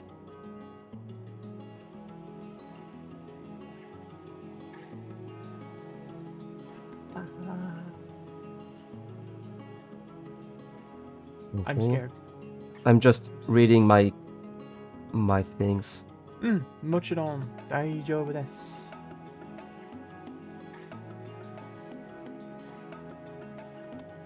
Am I out of range? So I'm still. I'm gonna everything. I'm gonna use a cantrip. Okay. I am gonna use.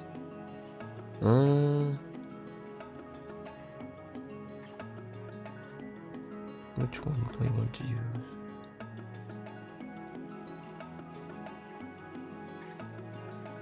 I'm gonna use days. Okay. Because it's 60 feet. Yeah. And you are at 45. Okay. I will make this basic will. If I did it critically right. failed. Again! Oh wow. Okay. With a 12 you critical. Oh, because the plus doesn't count for the critical. It is. Is it the base roll on your dice at this side? It's a critical because the number that I was looking for was 23. And so 23 minus 10 would be 13. So I am one below the threshold for critically failing. Yeah. That's actually perfect. Yep. Because you're also stunned. Yeah. Yeah. This is going great for now. I'm gonna roll the damage. Okay, 7. 7. I will take. It's a basic will. I will take double the damage. And you're also stunned. No. I only take 1 of the damage. Okay, yeah. Wow. Okay, and you still have another action. Oh yeah, you're right. Only one? Yeah. Yes. Yeah, sure. Yep. I'm gonna. Did I do something weird? No. I'm gonna wait on my platforms. Okay. I'm gonna use the knowledge. No, I'm gonna do a knowledge roll on the dwarf to see how well he's doing. If he seems pretty roughed up, or okay. Can I do something like this? Can I? Yeah, most certainly. Most certainly. So we can do a knowledge roll. Let me look at your skills for a second. Yes. Why don't we do a medicine roll? You're pretty good at medicine. So let's Okay. do a medicine roll. Medicine. Mm-hmm. Oh, I can because it say I have already rolled initiative and it's in the initiative thing. Yes. So if you go to skills, Oh, skills. Yeah. Okay, keep going. skills and Mhm. medicine. Yep. And I'm gonna roll. Okay, 15. On a 15, I'm going to tell you a couple things. I will tell you that this dwarf warrior is doing very poorly. I think they're also panicked. And I think I will tell you that reflex is what they are worst at. They are not very good at reflex. Okay. Yeah. Reflexes. Mm-hmm. I understand. All right. Yeah. I still don't think there's a lot that I can do. I think I'm kind of screwed here. So, does a stun consume one action blankly, or does it skip your turn? No, it will only lose one action. Okay. But it is for a minute. A minute? Yeah. So I would only Okay, so have two for actions. the rest of the fight. Yeah, definitely. I would only have one action. I'm just going to use that action to raise shield. I don't want to move from my position because there's nowhere I can really go. There's just nothing that I can do. In fact, I think my little dwarf is like gonna jump and see if they can grab onto the bridge, but they definitely can't. So, wah wah. No. All right, that's your turn again. Yeah. So I'm gonna use another cantrip. I'm gonna use Divine Lens. Okay. All right. So we want that first attack there. Make sure you're targeting the dwarf. So hover over the dwarf, hit T. They should become targeted. Oh, do I target it? Yep. Just hover over it and hit the T on your keyboard. Yep. Oh, I never did that for the rest of them. That's okay, because everything you did so far wasn't really a targeted attack. So specifically when you're doing an attack, that's helpful for everybody involved. Okay. I have a question because for now I have, like always, I have the roll damage. But I also have the attack map +5 and map +10. Yep. What are those? Okay, so when you're attacking using something with the attack trait in Pathfinder, the first time you use an attack skill in a turn, you will use your regular attack. But the more often you attack, the harder it becomes to hit. So Divine Lance is one of those things with the attack trait. So if you look at the traits in Divine Lance, it has attack, and then cantrip, concentrate, divine. Anything with the attack trait will incur a penalty each time you use it. Oh, and it's because also I have to roll for AC, so I have to roll the attack. Yep. Okay. So they are targeted, so you just hit that attack button. Yes. That is a hit. Grand, so you can now roll damage. Okay. That is enough to kill. Yeah. Da-boom! You Okay. just Divine Lance and kill this thing. I just remember that I have my what do you say, the journal that I have to fill too. Oh yes, indeed. All right. So the moment that thing dies, a door is going to appear right in the middle of these bridges. It is some kind of freestanding magical door that just appeared in the middle of the bridges, and it's clearly not attached to anything, but there's the door. Okay. I'm really surprised because that was a pretty... Well, I was gonna say clean fight for me, but you basically kept rolling critical failure, so I don't know. I think I rolled 4 critical failures during that fight, so kind of ridiculous. But also, you rolled really well, so, these things happen sometimes. Yeah, it's true. Okay, though I'm gonna go on...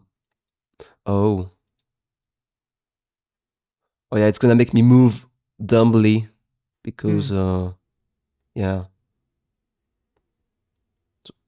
Just so you know, I rolled on the bridge and I didn't Yes. swim in the acid. Just so you know.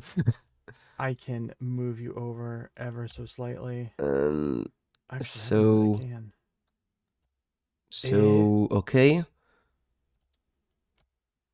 Why? Go. Uh, Huh. I can't move you. no, don't worry, don't worry, don't worry. It's not a problem. Don't worry. Hmm.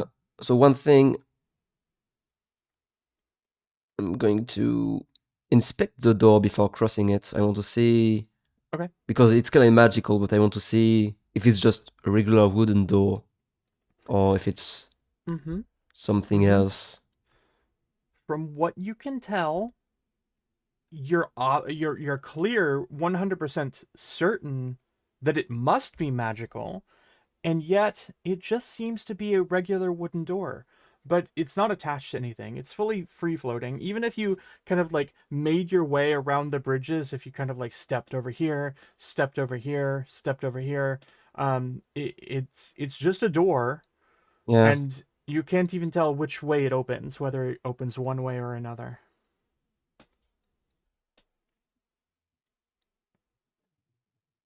Okay. You mean it's closed or? Uh huh. Yeah. Oh. Mm-hmm. Yeah. Okay. Mm-hmm. I see. I have a question. Of course. Earlier on my knowledge Mm-hmm. skill, my knowledge roll, you Mm-hmm. said that the dwarf looked panicked. Was it Yes. because he was supposed to die, or was it because of something else? I think it was Can I panicked guess because it this? was.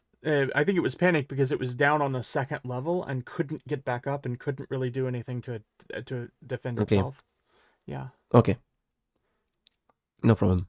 Mm-hmm. Then I guess I'm gonna slowly and hesitantly try to open the door Okay. Yep. to see, All not right. enter from it for now, but see if I can see something or if it's Sure. just a black void.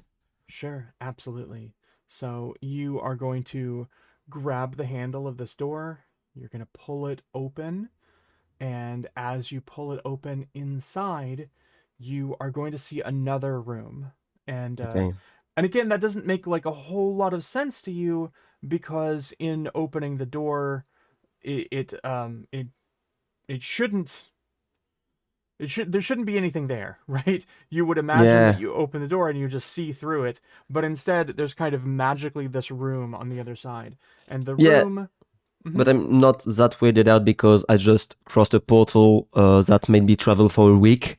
Completely fair. So. Completely fair. So So what you yeah. see on the other side is going to look like this. It's going to be this kind of like Yeah. library, this beautiful room, and Okay. standing still over Hmm. this acid lake, looking inside, you see these books and treasures, beautiful like ancient artifacts and things like that. Um, and I think as you step in, there's going to be a woman in the center of this room, Yeah. um, that you're gonna see immediately. She's sitting, and I'm gonna she looks. Mhm. I'm gonna enter the room then. Okay, yep. So as you take your first step Yeah. in, you see this woman, Yes. and she's sitting with her hands crossed in front of her, and Okay. she's kind of slightly shaking, like bouncing a Okay. little Oh. bit. Oh no. Mm-hmm. And her attention is going to turn toward you immediately. Her eyes are going to get very wide. She's going to react right away as you step in, and you just see as you watch her face go from expecting and almost hopeful and anxious, and her whole face changes. And as her attention turns to you, you just watch she goes from anxious and maybe a little bit excited, and her face Okay. falls. And she Oh. suddenly looks just completely disappointed. And she Hmm. looks at you and she goes, "Oh no. Oh. Oh, I'm so sorry." I suppose welcome here, and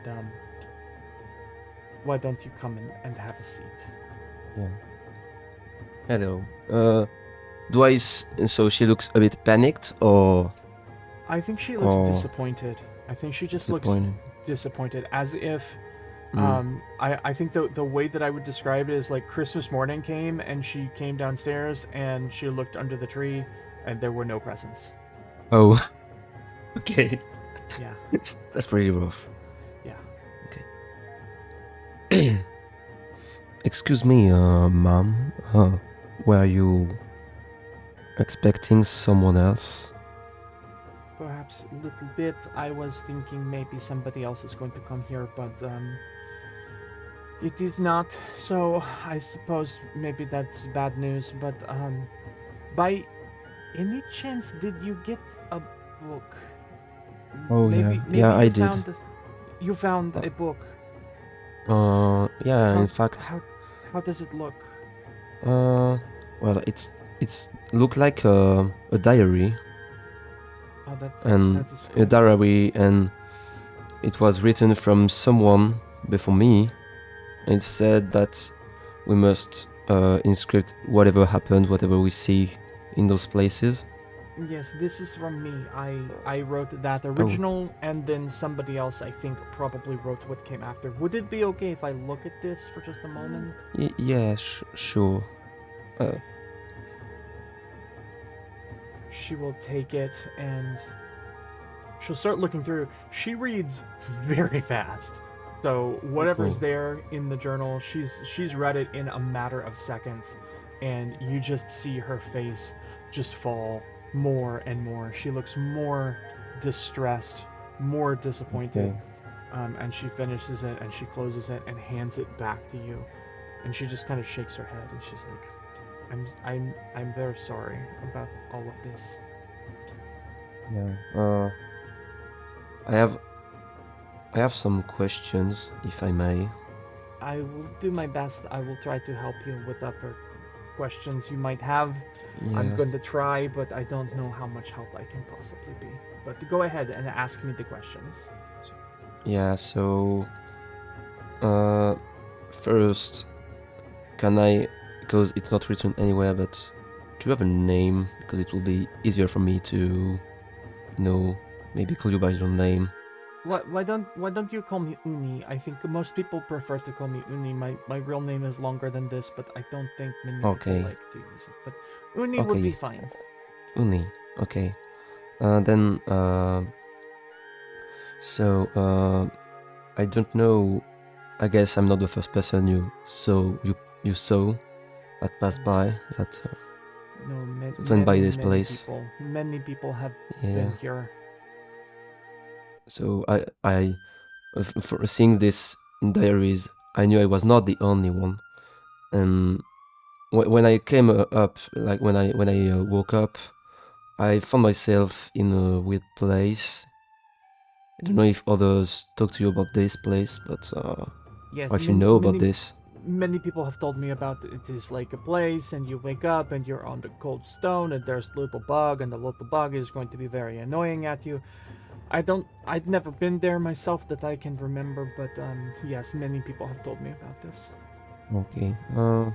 So actually, you written that you have written that we have to inscribe everything that could have changed. Does Yes, it mean that's. that this place evolve and modify itself? I'm thinking that maybe that is the case. I'm not 100% sure because really, this is all kind of new to me. I think I've been doing this for a very long time. And for a very long time, everything is kind of the same all the time. It's always very much the same. And then just lately, I think things are happening that are very different. And that makes me wonder why things are maybe changing. I don't know what is causing it, but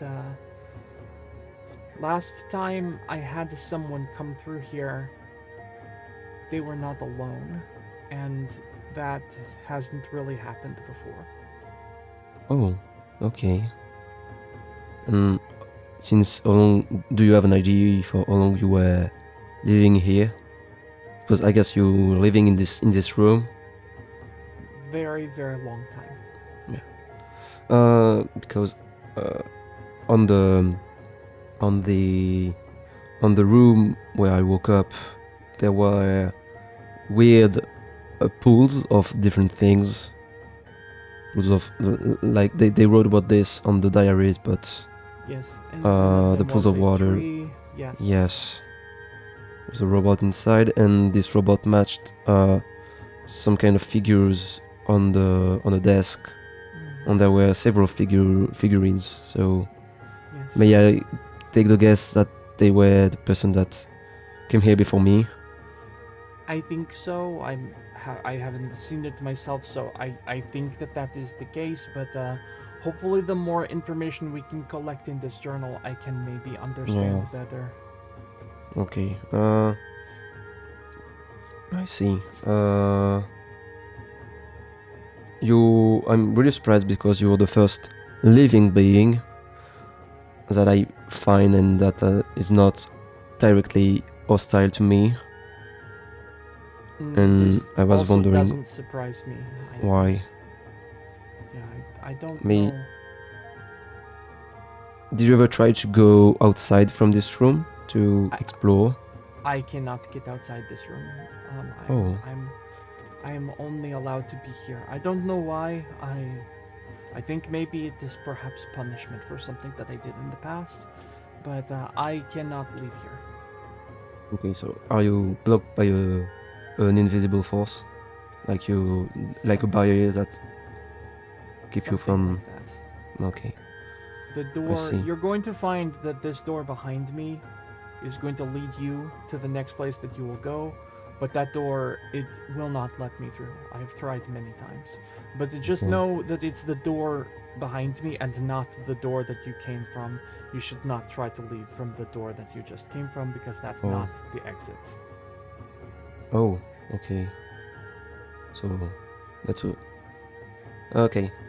Also, when I was in this room where I woke up, I saw an apple. I took a fruit from the tree because an apple grew from it. And as I say this, I take the apple out and I show it to her. I think And you're gonna notice that the tiniest. She tries really hard to hide it, but I think that you're gonna notice just the tiniest hint of envy in her eyes as she sees the apple, but she's very, very, very quickly going to hide that so that you don't notice it. do you know what this fruit would be?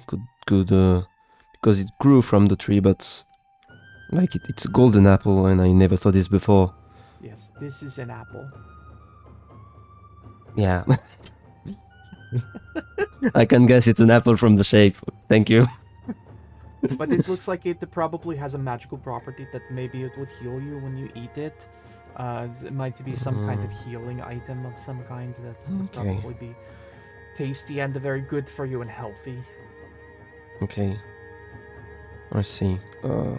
Just so you know, I'm kind of someone that's like to write, kind of an historian, and I like to write everything I fall upon, and I couldn't help but see all those different books that you've amassed, and I was wondering what they were about.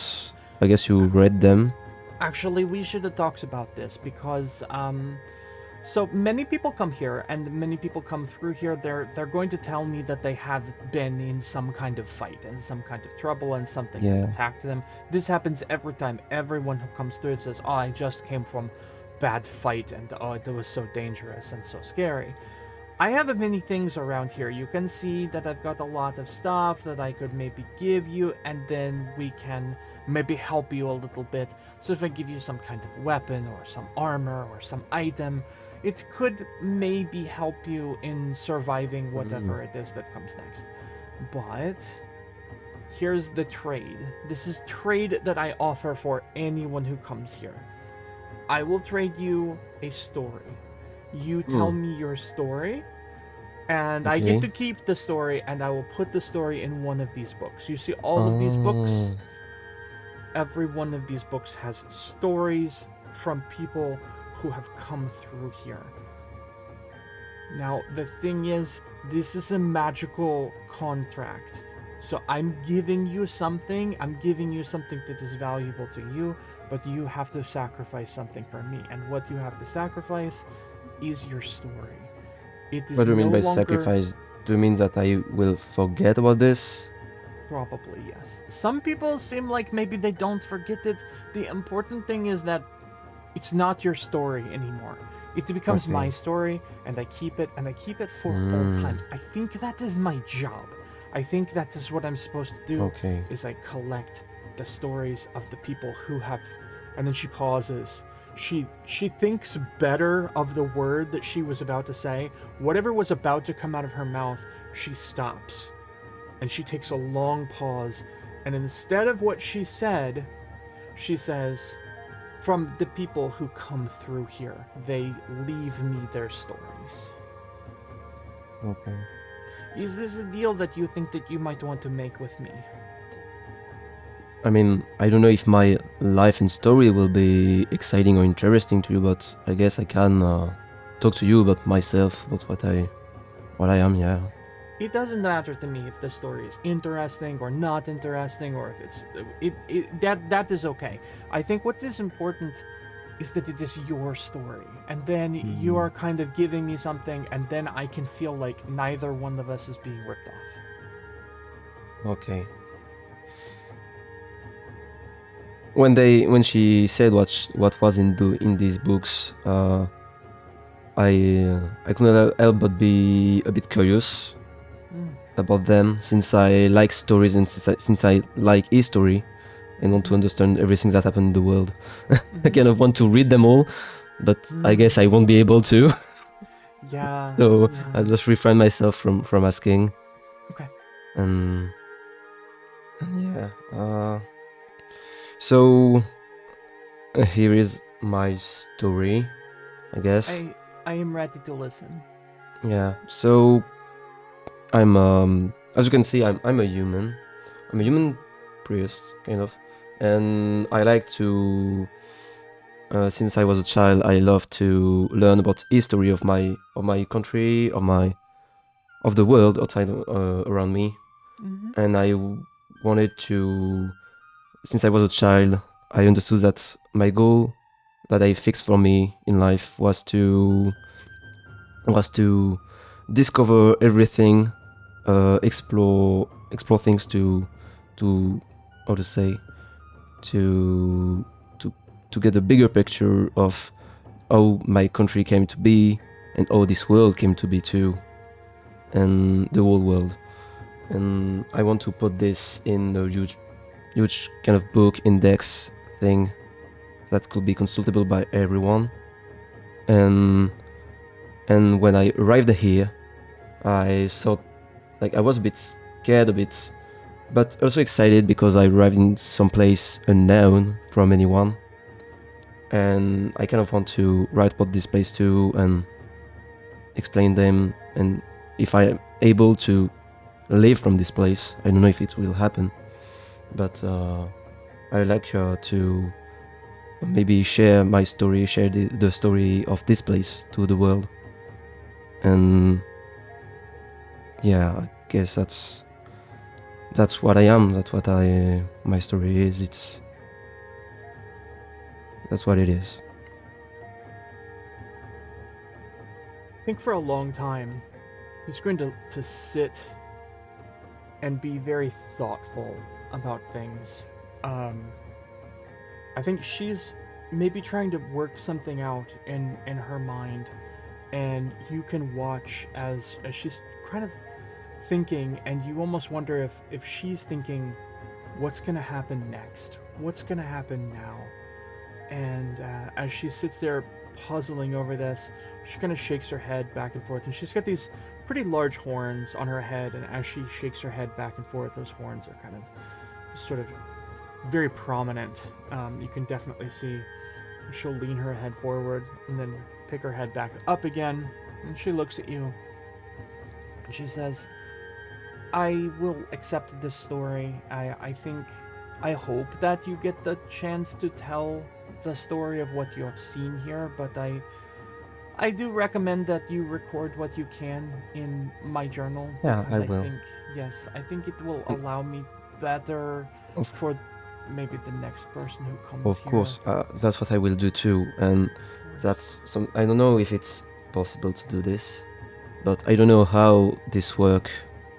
But I found this book, this journal, where in the place where I woke up, and it's clearly someone else owned it before me, and I don't know how it found its place to where I woke up, but I guess it will happen again and again and again. It is And magic. It is magic, and yeah, I have put a spell on it so that it will always follow the person who comes next. But in okay, order to do this, I have to give up a little bit from myself because everything that I do, it must be a little bit of a transaction. If this makes sense to you, yeah, I can't do anything if there's not some sacrifice involved. Everything that I do must require some kind of sacrifice. It is part of, I don't know, my curse or my job here that I'm having to do. So, in order for me to make this magic work, I must give up a okay, little bit of myself. I see. So, So yes. I don't know if it's possible for the next people that will pass by here, because I guess they will all pass by this place too. If it's possible that, of course, you will read the journals and they will go their way, and the cycle will continue. But what will happen if one people go out of this, achieve to go out? You won't get the journal back, will you? You won't know how it will work. Maybe that is the best thing. Maybe the best thing is to find an end to all of this. Maybe Yeah, that is what I'm waiting for. I think maybe part of me is wondering maybe one day if I'm going to have the privilege of passing on, because right now I can only exist here and I've existed here for more lifetimes than there are lifetimes to live. I can only be here, and okay, maybe my hope, maybe my secret, very small hope that I'm going to share with you is that maybe you make it out, or maybe someone else makes it out, or maybe in the future someone makes it out, and when they do, maybe I don't exist anymore. I think that would be maybe a good thing. yeah. Will it be then possible to ask to the next people that will pass by here to, if they achieve to go out, to share this story as much as they can, I think that's to something share this? wonderful. I think that's something wonderful to write in the diary. Maybe a message to the next person. Please Yes. hear our story. The last people who came here, they were not very happy with me. And maybe they're right to not be very happy with me. Maybe this is all my fault. So maybe me helping is a little bit of a way for me to pay back whatever it is that I have done. But I want to tell you, and I want it to be known that I never meant anything bad. Okay, I see. Mm. Well, I don't think I have anything else to. Oh yeah, I have one question. I will answer your question. Do you? I'm sorry if this is a bit indiscreet, but is it, what kind of folks race are you? What kind of species are you? That is Do you actually a know? very difficult question to answer. I think that I am something different. Um, I think maybe I'm multiple things at the same time, but I think that maybe somewhere deep down inside me. And again, maybe this is why I feel inside a little bit of shame, but I believe that perhaps I have demon blood in me. Maybe that makes me immediately bad person just because I have some demon inside me, but one way or another, I'm trying to do what I think is best. I think I'm trying to do what is best for other people, and if I'm trying to do something that is good for other people, then that can't be selfish, right? And I think that she leans in such a way that she's almost asking for like permission, or for you to tell her that she's not a bad person. No, I think it's good. You're just doing your best to help everyone, and that's what makes you a good person, in my opinion. I mean, maybe you did mistakes in the past that brought you here, but as we all say, past is history, and we must learn from it to not redo the same mistake and to grow. So I know that the honey in front of me does not look like a bad person, and that's what's the most important, in my opinion. She looks relieved to hear this. Well, I think whatever is next on your adventure, I hope that it is good and that you maybe you will make it out. I don't know, but I think the door for you to go is going to be this door behind me, and again, Yes. I wish you the best of luck. Yeah, thank you. Excess? Yes. Isn't she supposed to give me something for my story? Because she didn't. Because she didn't, and I'm like, it's bad to ask, but so I will leave it up to you, and I will put this in your hands. If you want to bring it up, then you can bring it up in character, but I can tell you only that I have not forgotten. yeah, okay. But your character has seen nothing.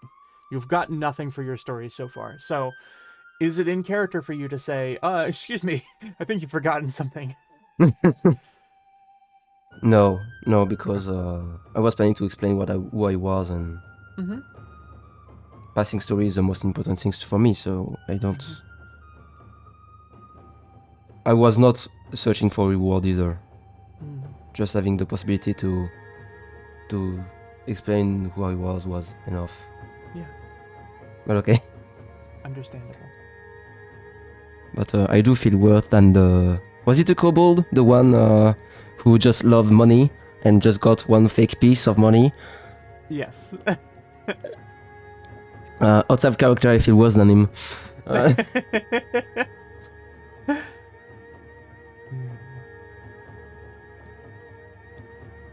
Then I'm proceeding to the door, and I give one last look to Anya before crossing it. I think she's going to... As soon as you stand up, I think she's going to stand up to move as well, and she grabs one of the books off the shelf and takes it down and starts writing down your story. So as you give one look back, she will look up from the book as she's transcribing your story, and I think that you see just kind of like sadness in her eyes, and she'll give a little nod of her head as you prepare to leave. Okay.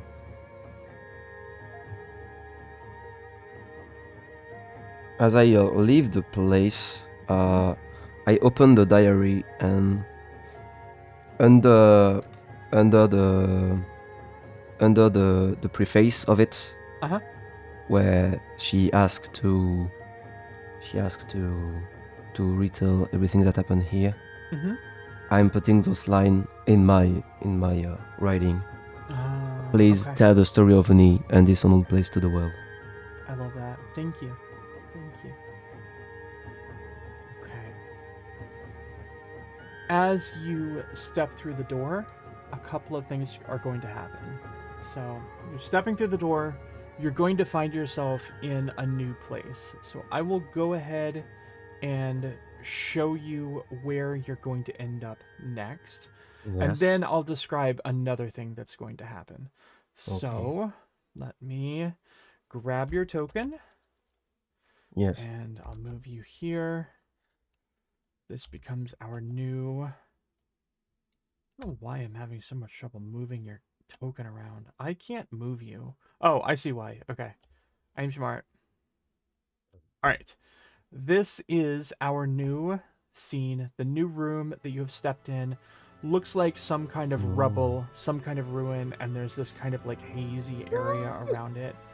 Immediately opposite you is a gigantic cyclops. It's huge. Whoa. It's enormous.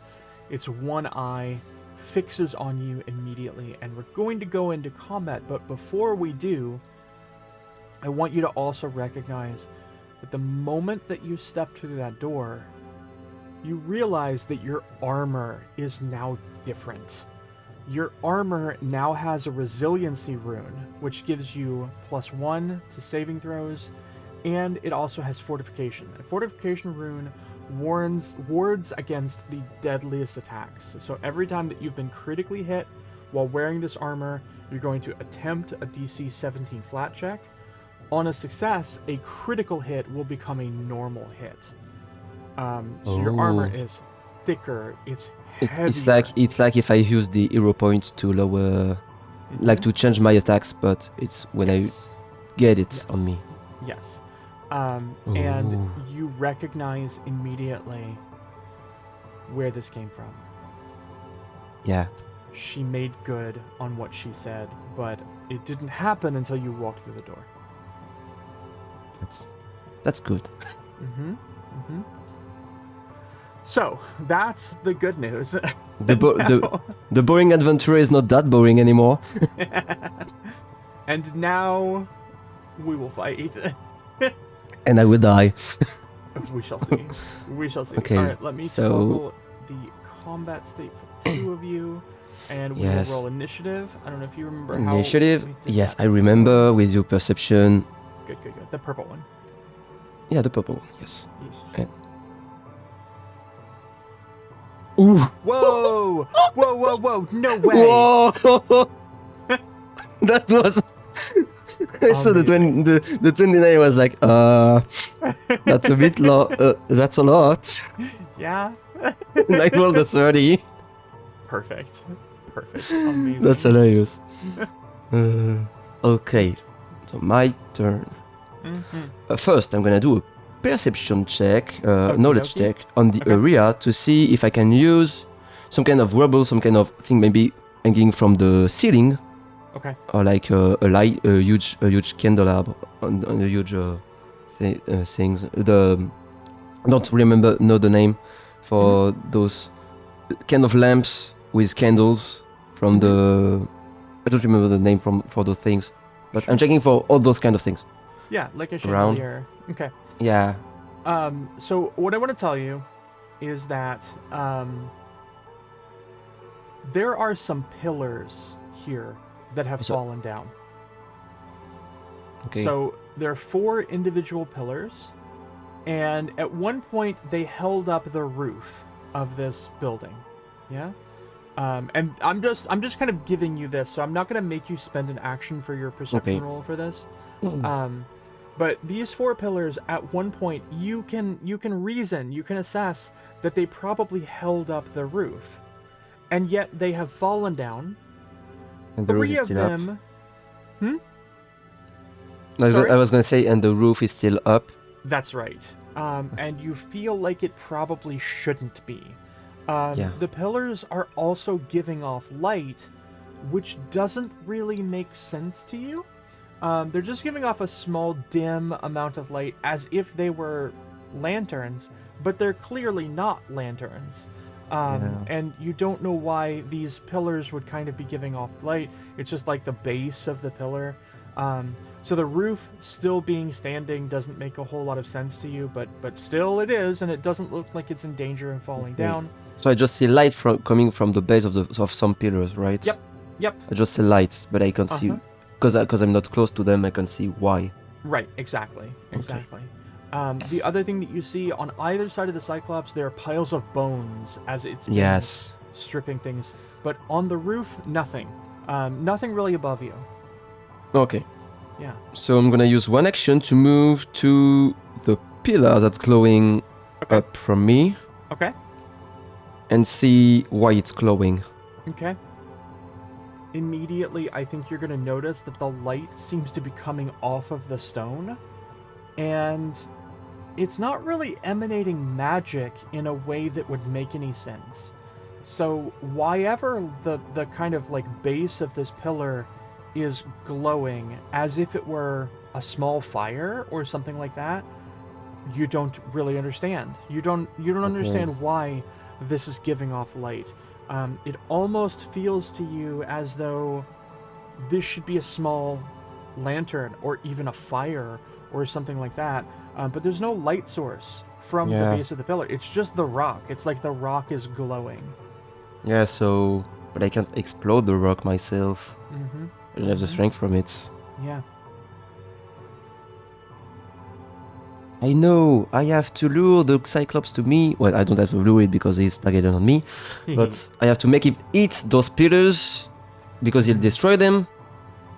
But no, because I can dodge like I want to, so... Yeah. There's nothing like this.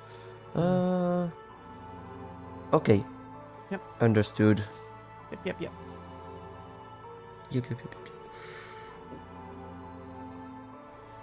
So you'll still have 2 actions this turn. Yes, Whatever I you still have want to 2 do. actions.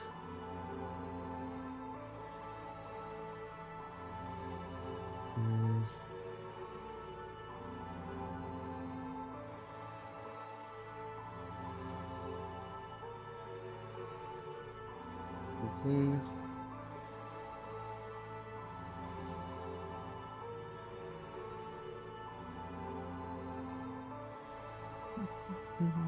Okay. I'm reading things. Okay. Okay.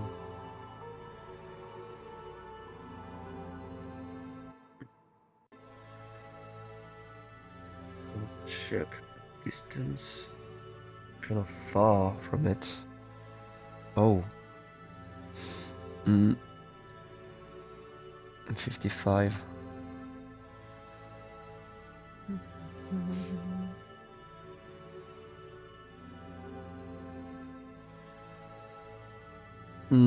I want to do a knowledge on the Cyclops to see what it will be weak about against.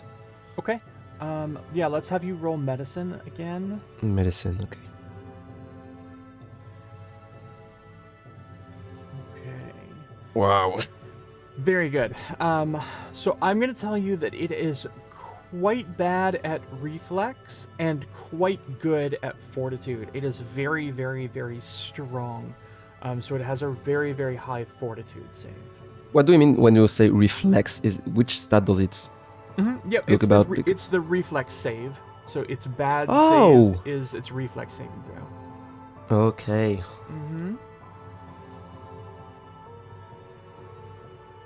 Okay.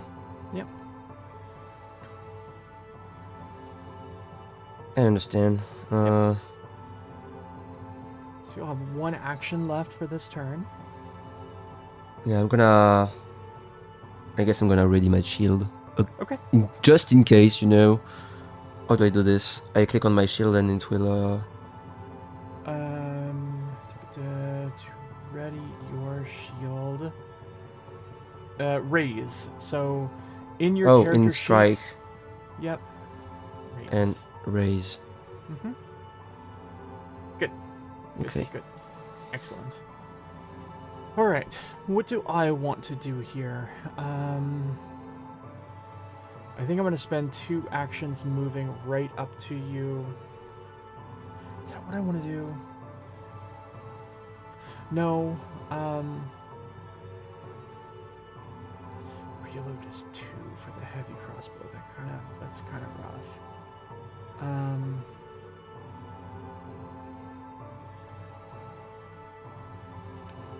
Yeah, I'm gonna draw my heavy crossbow and I'm going to shoot at you.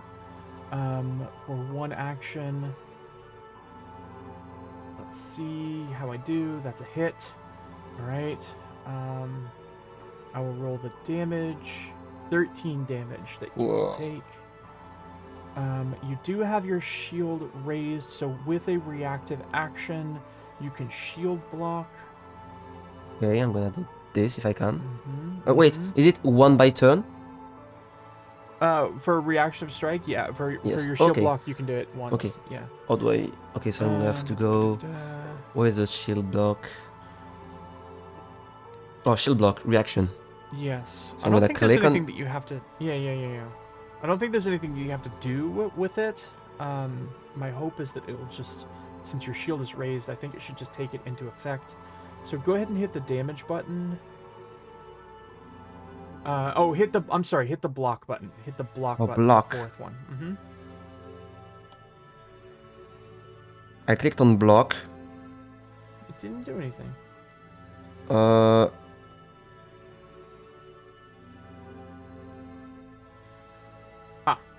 Okay. 8 damage. Okay, Mhm. so I take 5. Yes. It took a bit of time. Yep. And your shield took a little bit of the damage too. Yeah. So. Okay. Okay. Okay, so he has ranged attack. Okay, so that doesn't. So That's that not was something I like. 2 actions for him, and I think he's then going to charge you for 30 feet. I can get to here. All right. It's a lot. Move there. Okay. And that's the end of my turn. Okay. So all you. It's me. But I can't use this big. Why is it strong in fortitude? Why? Why? Mm.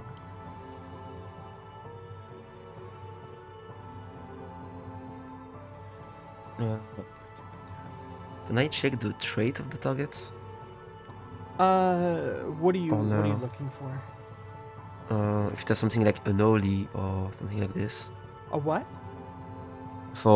Because I was checking for the Holy Light spell. It says that I deal more damage. Okay, yeah. You won't be able to tell just by looking. It's an emanation. Okay. Yeah, so emanation would come out of your character. Or sometimes you can Yes. place it in some location and create. The problem is almost every. When you say really strong on fortitude, I just don't want to launch fortitude. Yeah, But that's completely valid, yeah. every spell of mine are basically fortitude. Mm-hmm. You have a couple that are will. You do have one that is reflex. I have one that is reflex. It's true. Mm-hmm. And I wanted to. What did I do? I put a what? Oh no. Did I use it? No, I didn't. Okay. So. Nothing happened. Nothing. Okay, and what's the. Okay, what's the distance from me? No, it's 25. Oh. So I have to move a bit. Mm-hmm.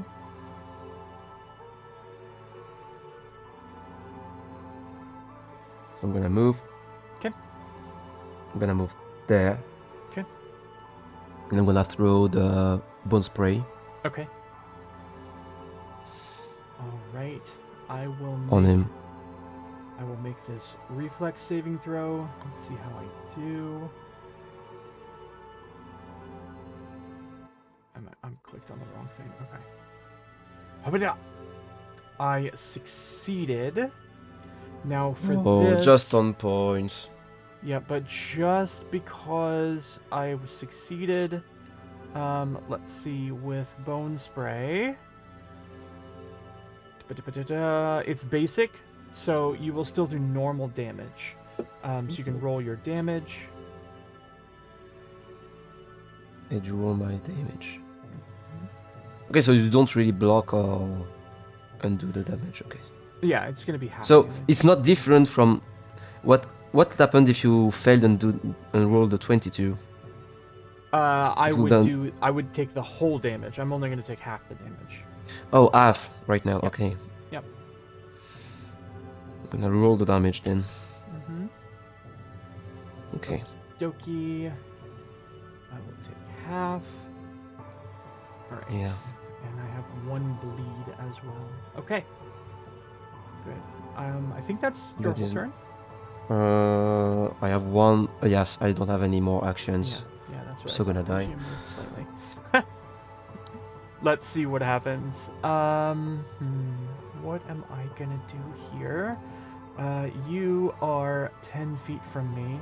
I am going to swap to my great axe. I'm gonna target you, and with my great axe, I have a reach of 10 feet, so I will attack you.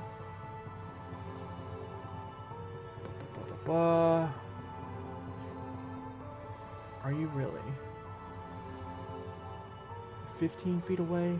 That's not how I would measure that, but apparently I'm being told that I have to move 1 foot forward. So I will do that. Step forward. And now I attack you. So that will be all of my actions for the turn. Let's get a hit. Okay, damage. My damage will be 18. I'm gonna shield block again, since my shield is ready. I don't think your shield is raised because you would have had to... Oh, I thought it was. Oh, okay. Oh, it's for the Yeah. turn. It's for the turn, yeah. Oh. Yeah. In fact, I'm going to go ahead and remove that. Okay. Oh, since I had the icon, I was like, yeah, I still Yeah. have it. My bad. My bad. I should have taken care of that last turn. But yeah, you would have to raise it every turn. Oh. I didn't know. Yep. Okay. So I'm taking the damage. Yeah. Just hit damage. Okie dokie. Right. You took 18. That's the whole of my turn. I did a weapon swap, took a step, hit you. Okay. How we doing? Okay. All right. And I took 0 damage. Why 0? Oh, it's because it's halved. Oh. I think so.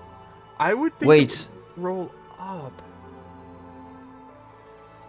This should rolls up? No, I don't know.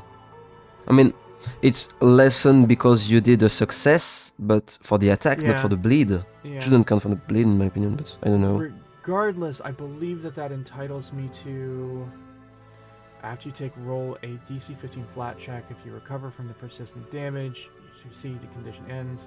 It's not dealing me... Well, I succeeded anyway, so... Yeah, there we go. I'm not Yeah, bleeding so anymore. like I said in the first fight, Mhm. luck is gonna turn around, and that's what's happening in the second fight. That's perfect. That is perfect. I love you all. No, I didn't want to click Okay, that's fine. You didn't cast it. I don't think. the target. Yeah, it's Oh, it is cast. it's his cast. Wait, because Okay, I put it back. wait, I'm waiting. did you put it back? I did put it back. Did you want to cast it? Mm, I'm gonna. Hmm.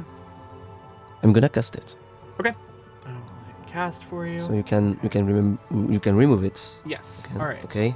So, a ghostly Iron Maiden snapshot on the target and drains his vitality for your gain. This deals 44 piercing damage and 44 void damage, and the target must make a fortitude save.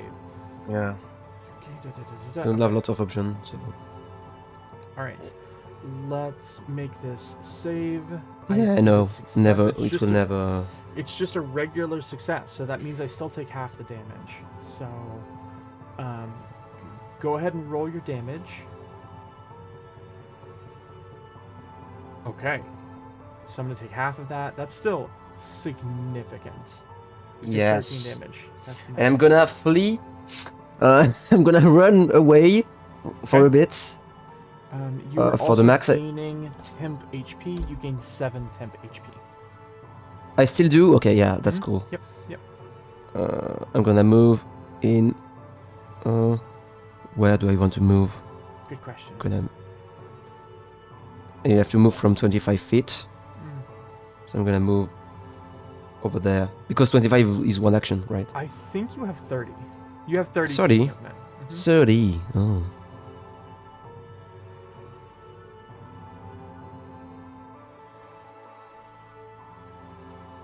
Hmm. I'm gonna move behind those rocks. Okay. All right. I know it won't do much, but Yeah, it's something. It's something. All right. So I. yeah, it is something at least. Yes. I will be able to move right up upon you. So one movement Yeah. to move. Hello. Hello. Oh, and I didn't ready my shield like an idiot. That's normal. I'm gonna do one strike on you. So let's do Yes. a great axe strike. Ba-ba-ba. Miss. Okay. Oh. So I missed. I didn't hit you. So okay. What I'm going to do next is I'm going to use the ability Flash of Insight. So Flash of Insight says once per day, if I'm about to roll a d20, which I am, I would normally be using the map right now, so I would get a penalty to hit you. Instead, I peer into an occluded spectrum of possible futures, and I don't have to roll. I just get a success. So I'm just simply going to hit you. Oh, so you missed? The first one missed. And you don't miss anymore. yeah, the first one missed. The second one is not going to miss. I guess I can just use the damage from... That's what we call cheating. yes, indeed. So I'll just roll the damage from the first miss. 13. 13 damage you will take.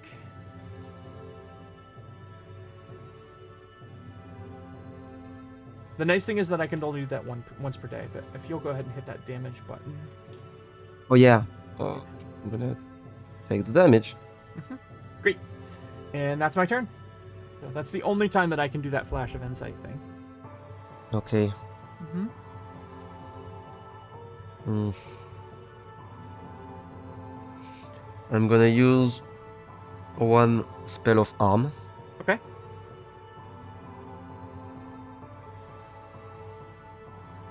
By spending 2. 2, okay. Wait. No, I'm touching it. Yeah? So 1. Yes. I'm gonna click on it. Okay, great. So we want harm, yeah, first level. First level. Okay. I need to...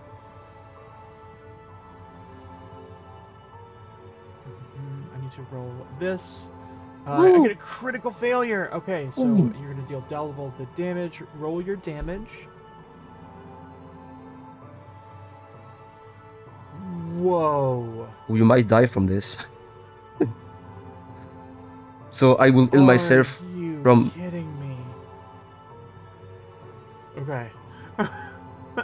I'm sorry. No, it's okay. Alright, so... double that damage. That's huge. I'm... Okay, you heal 4 damage. Yes. So I click on heal for me. Yeah. Wait. Oh, no, that's not right. That's not right. Can you undo? Okay. Yeah, for sure. Okay, there you go. So apply healing. Wow. And I just touched it. Wow, harm is really good. I didn't realize harm was Okay, so good. so now I'm gonna flee from 25 feet. Okay, I mean, you still have actions that you can use. I know. Oh yeah, I still have 2 actions. Yeah.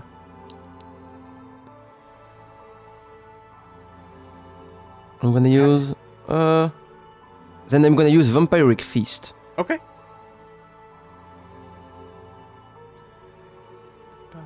Alright. I'm gonna use my basic fortitude. It is a failure. I'm gonna roll damage.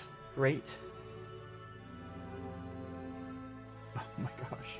Alright, I will 7. take that damage, which should kill And you me, died. but I get to come back with Fury up. Huh.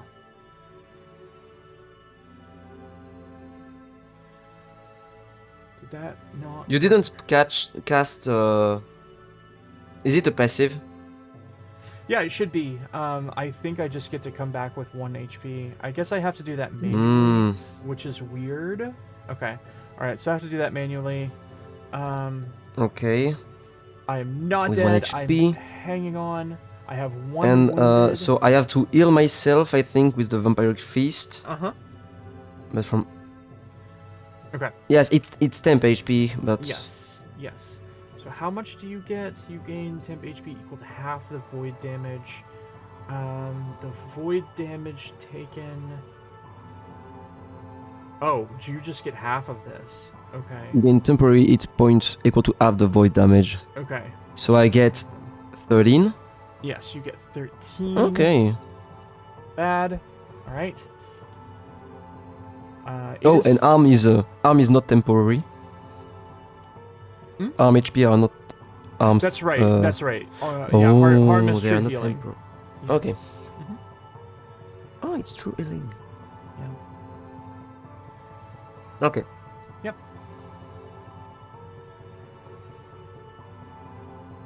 Okay. I have to heal myself. Yeah. But... Oh no, I took them. Yep. I took them, I think. Okay, Yeah, so I it's got your turn. temp HP. Okay. It's your turn. So that is me then. I am wounded. I don't like that. I will still. What is a prevent wounded myself- condition? Okay, oh. so the wounded connection. You have been seriously injured. If you, Oh yeah. If you lose the dying wait. The wounded condition. Well, hold on. If you already have the wounded condition, when you lose the dying condition, your wounded condition increases by 1. If you gain the dying condition while wounded, increase your dying condition. Blah blah blah. Essentially, it just means that I'm on death's door. Okay. Do you have some metas, some drawbacks? Somewhat. Drawbacks from the wounded. I don't think so. Okay. Yeah. Yeah, it basically just reduces my ability to stay alive, but that's not going to matter anyway. So the only thing that I'm going to do is just attack you. I still have a couple more uses of ferocity, so I'm not going to die if you hit me again, despite the fact that I only have 1 HP. Oh. But let's just hit you with a great axe. I was not aware of this. Mm-hmm. Yep. That is not cool. That's a hit for 12 damage. I'm gonna take the damage then. Mm-hmm. Okay. That's a miss, and I'm certain that this last one is also going to be a miss. Yeah, it is. Okay. Why are you saying this? Could have been in it. Well, yeah, it could have, but it was very unlikely. I would have had to roll a 18. Yeah, because it was MP less 10. Yeah. Oh, okay. Okie dokie, it is your turn. I still have 2 uses of ferocity. So essentially you have to hit me basically 2 times? Twice more, yeah. Okay.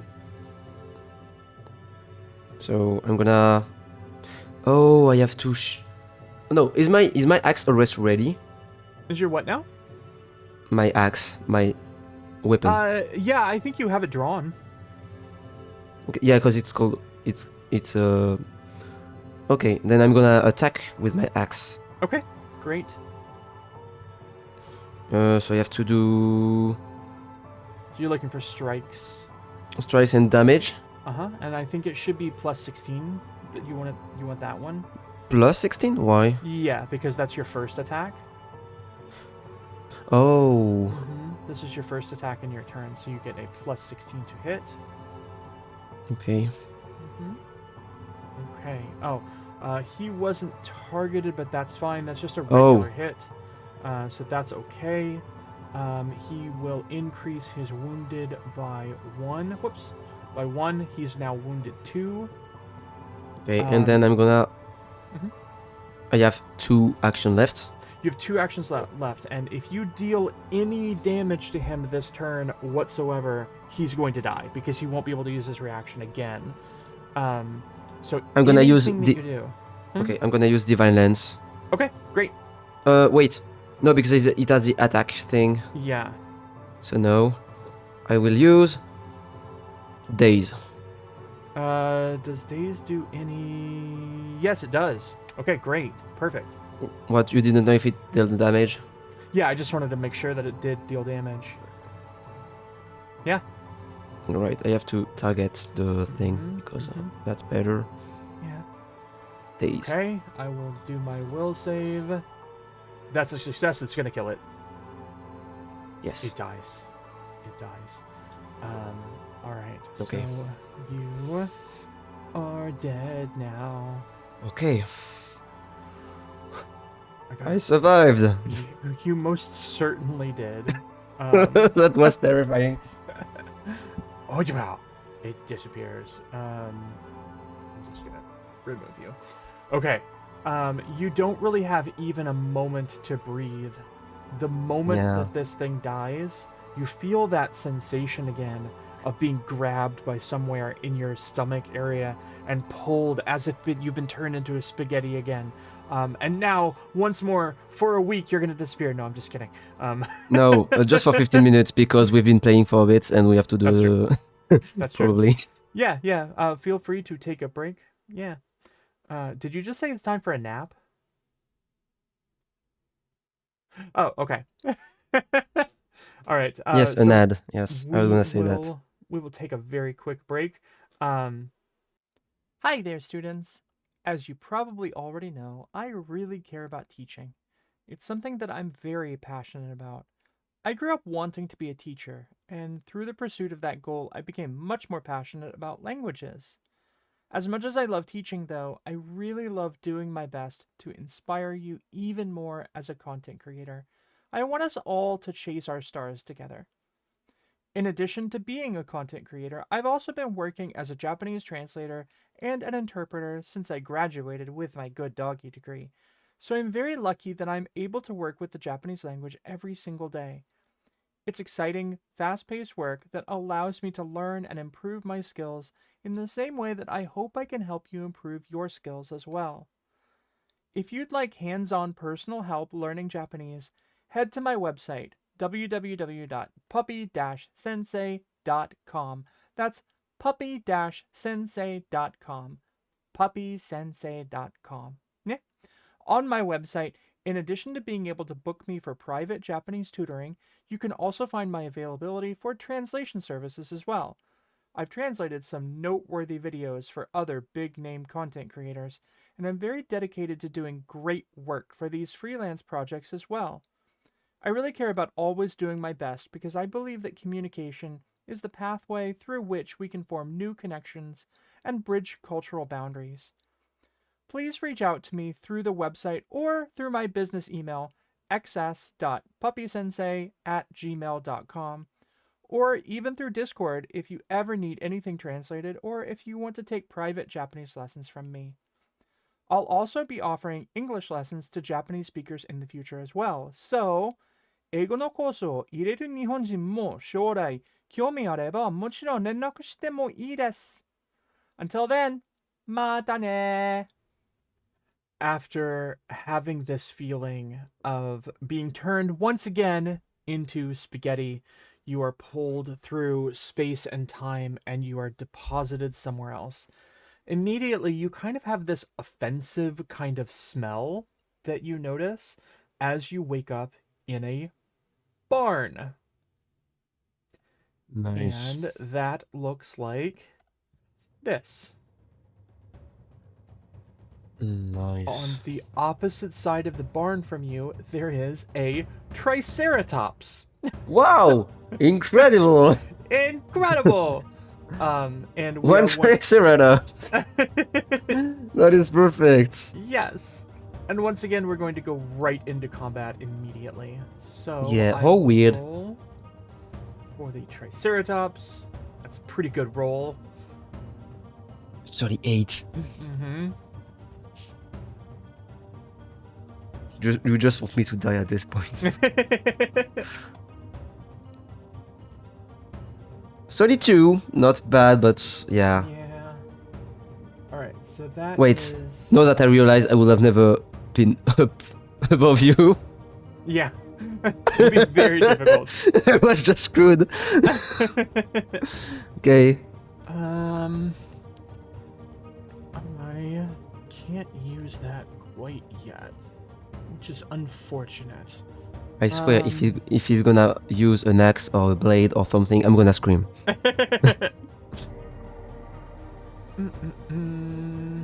Also, I just saw it covered in shadows.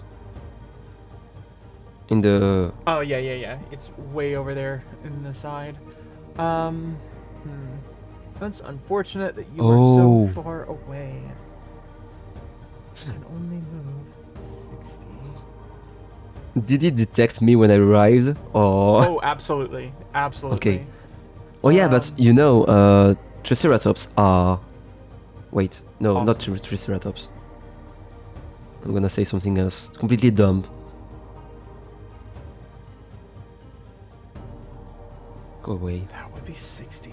That would be 60. Do your thing.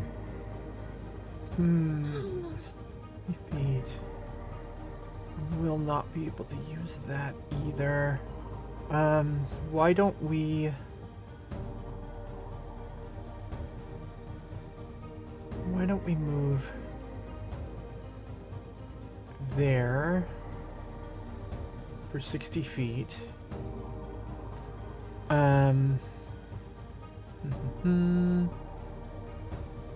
That's not gonna help anybody. I'm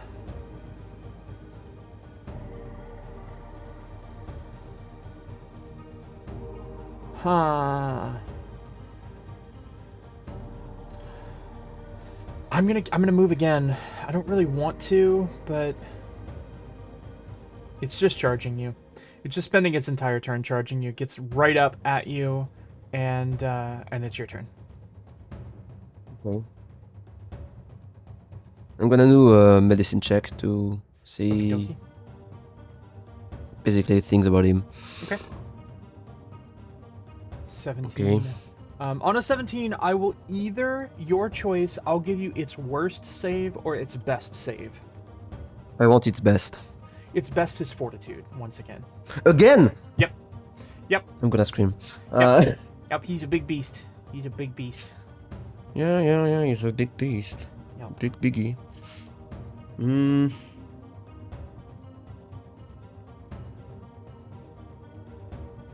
gonna...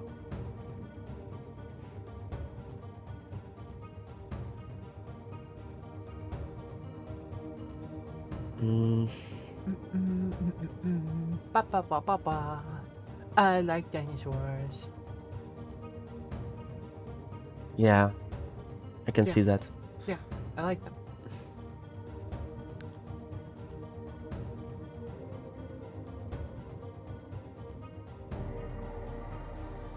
I want to try something completely dumb. Okie dokie. I'm gonna use... Command. Okay. I don't know. Wait, before that, can I ask, like, if I do a command before, so I can, so I don't lose a turn like an idiot. Can I, like, command him to, like, run in the wall to bump its head, you know, to, or Let's things like see. this, or is it just telling him to move away, or? Good question. I don't... Ah, but maybe command is more like Yeah, commanding someone to it's- attack its ally. It's really just a single word. So it's just one word. So it could be something like run away, drop that, wait, something like that. Okay. And so if I said like attack to someone, would it attack another target? I don't think you can make it attack another target. You can command the target to approach you, run away, release what it's holding, drop. Okay, drop or prone, stand in so place. Drop down, stand in place. Okay. Yeah. Okay, so not usable right now.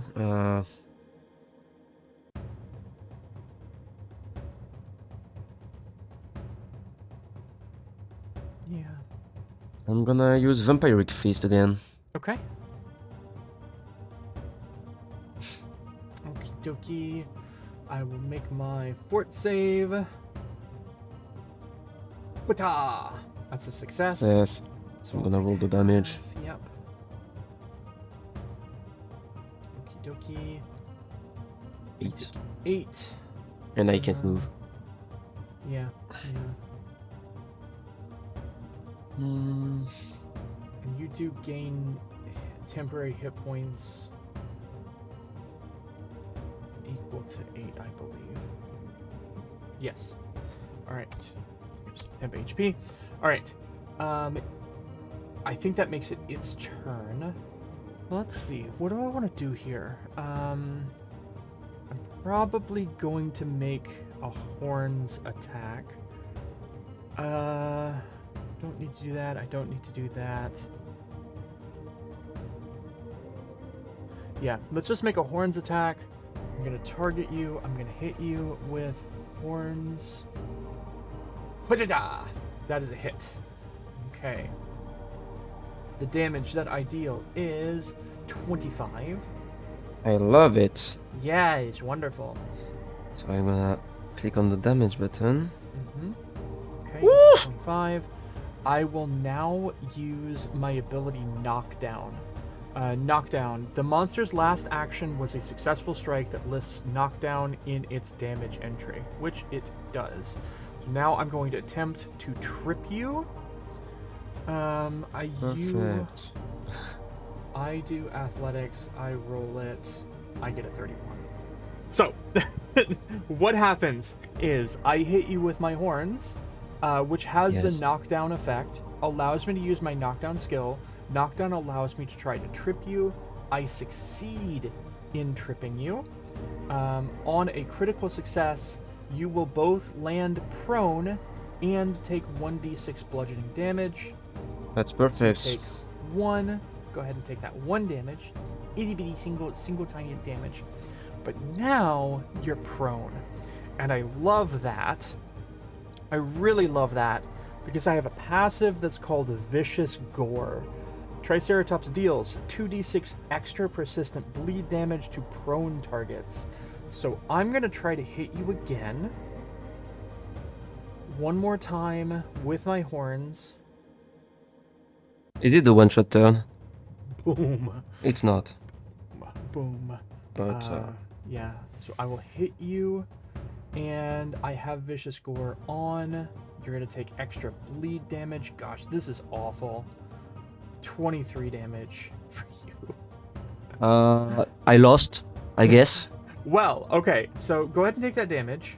You're not quite dead yet. I have the persistent bleed 2d6. Yes, you do. I'm dead. You do. However, Wait, does it proc at the beginning or at the end of my actions? when does bleed proc? Bleed procs. No, stop it. It procs at the end. So Okay. one way or another, you're still going to get your turn. Okay, However, okay. I will also remind you that you still have hero points. So, I know. go back to you. You didn't just take. So it's my turn. It is your turn. Yes. I'm gonna bring the apple Ah, nice. and I'm gonna eat it. Okay, so that will take 2 actions. But that's 2 actions, great. okay. Yep. So you'll eat the apple. Go ahead and use it. Wait. Why didn't that? Yeah. Just click that dice. Click that 68. Good. Excellent. That was not the best roll for a heal. It's pretty good. 68 plus 20, no. Yeah. No, it's not good. when you do 29 while rolling 6d8, I feel like it's not that good.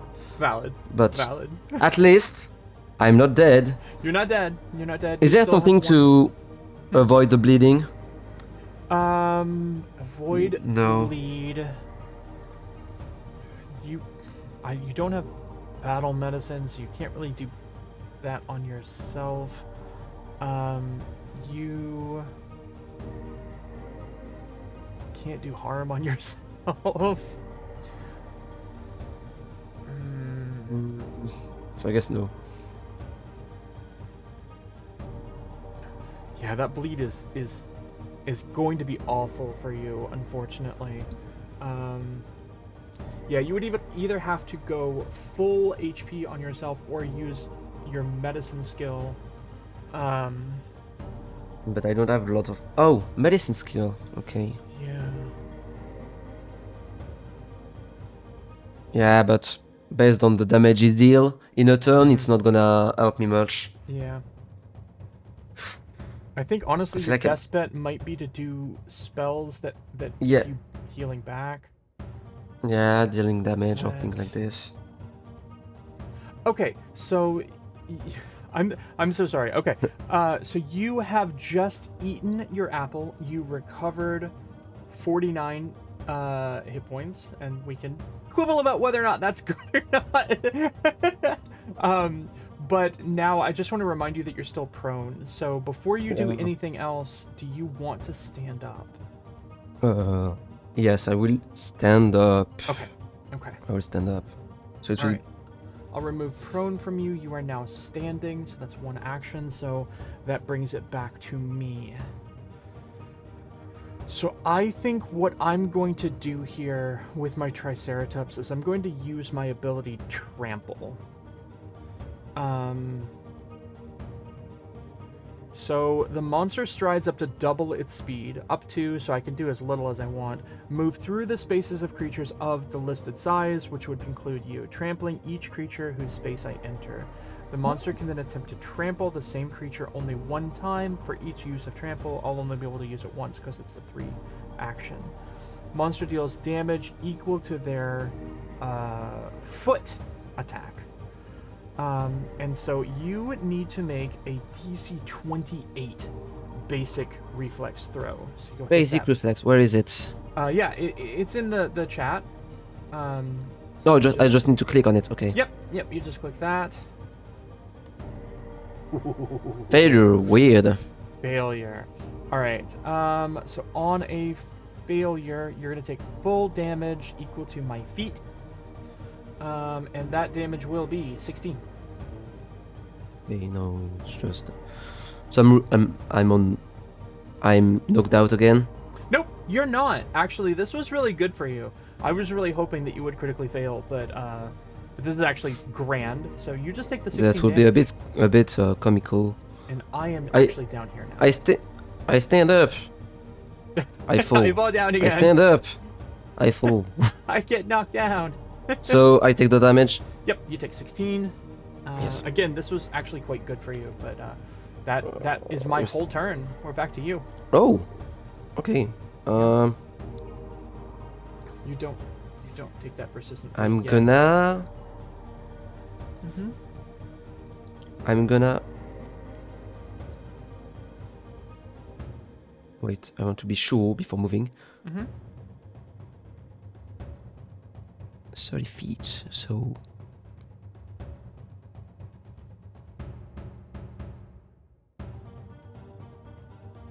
So we what? 30 now. Mhm. Wait.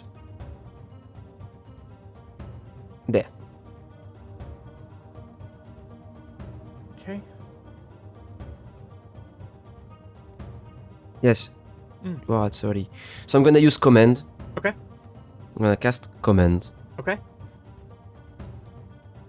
I will do my will. Critical failure. So. Oh. Okay. So the command was wait. Okay. Great. You stay here. Okay. You don't move. Okay. Perfect. That effectively means that I lose my next turn. So Yes. we will roll your persistent. Hello. There we go. Oh yeah, you mean the Bleed. Yeah. bleed. Mm-hmm. Where do I roll this? I got it for you. So, Oh, so I take the damage. yeah, take the damage. Roll the recovery. Failure. Okay. So So you're still not recovered from the bleed. That bleed is going to be your undoing. I just know it. I know it too. But the nice thing is that I missed my turn, so it is now your turn once again. Yes, it is. Mm-hmm. Yes, it is. I'm gonna use.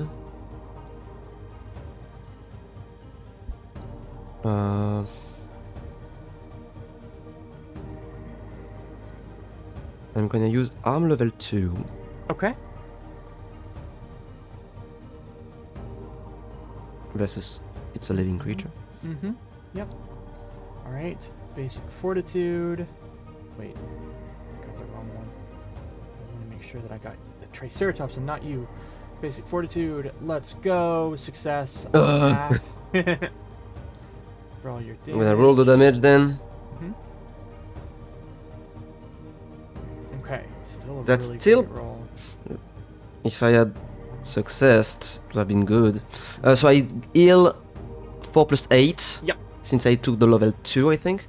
Or Yes, was that's it on? No. With the level 2, you would have dealt more to an undead creature or healed an undead creature more. Oh. Yeah. Okay. So you'll just take the 4. My bad. Yep. Great. By the healing. Okay. Okay. All right. You still have one action, I think. No.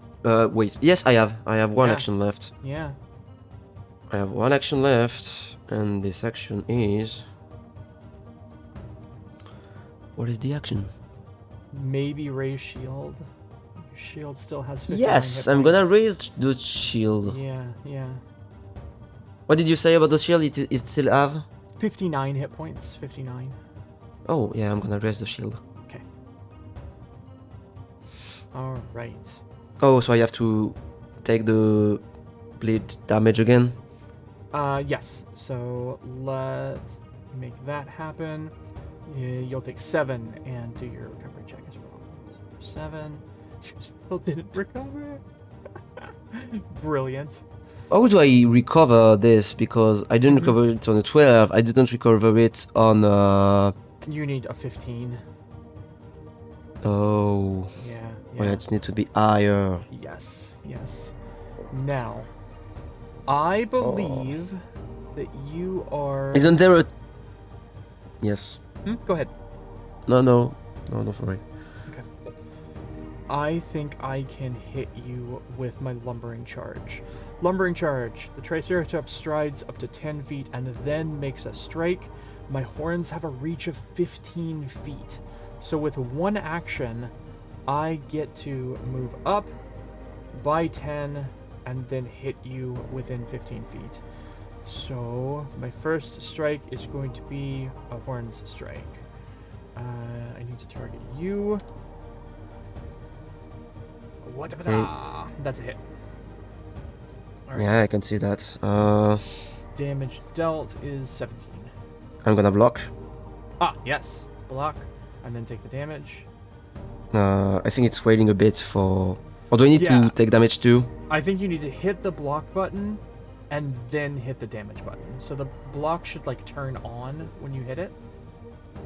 Yeah. It is, so I take 9. Good. All right. However, I am going to try to trip you at this point. Okay, so I'm gonna die again. I'm gonna die. Maybe. This is the end. That's a critical This is the end. success. This is finished. Yeah. You are gonna take 3 damage. Yep. You are gonna become prone. Just 3, not double.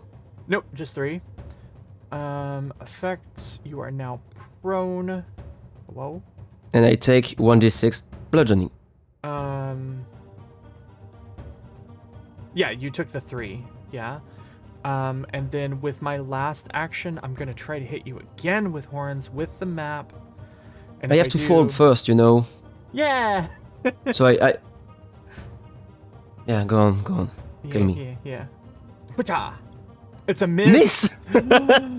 Beautiful. I'm just gonna die by the bleeding. Beautiful. All right. All right. I have to... So I have to fall?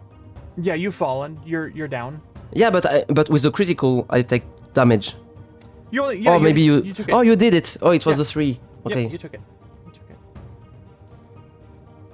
Okay.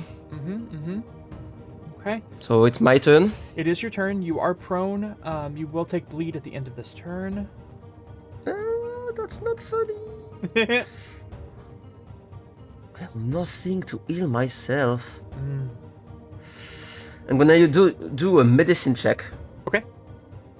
to fix my bleeding. Okie dokie. Oh, I should have done that earlier. I forgot about this. It's just 1, right? Yes. So I'm gonna do this. 24. Alright, let me see what that does. Okay. Oh, 2 actions. Okay. And that covers the bleed. Okay. It's 2 actions. Alright. I'm gonna then not use. bleeding. I'm gonna then use.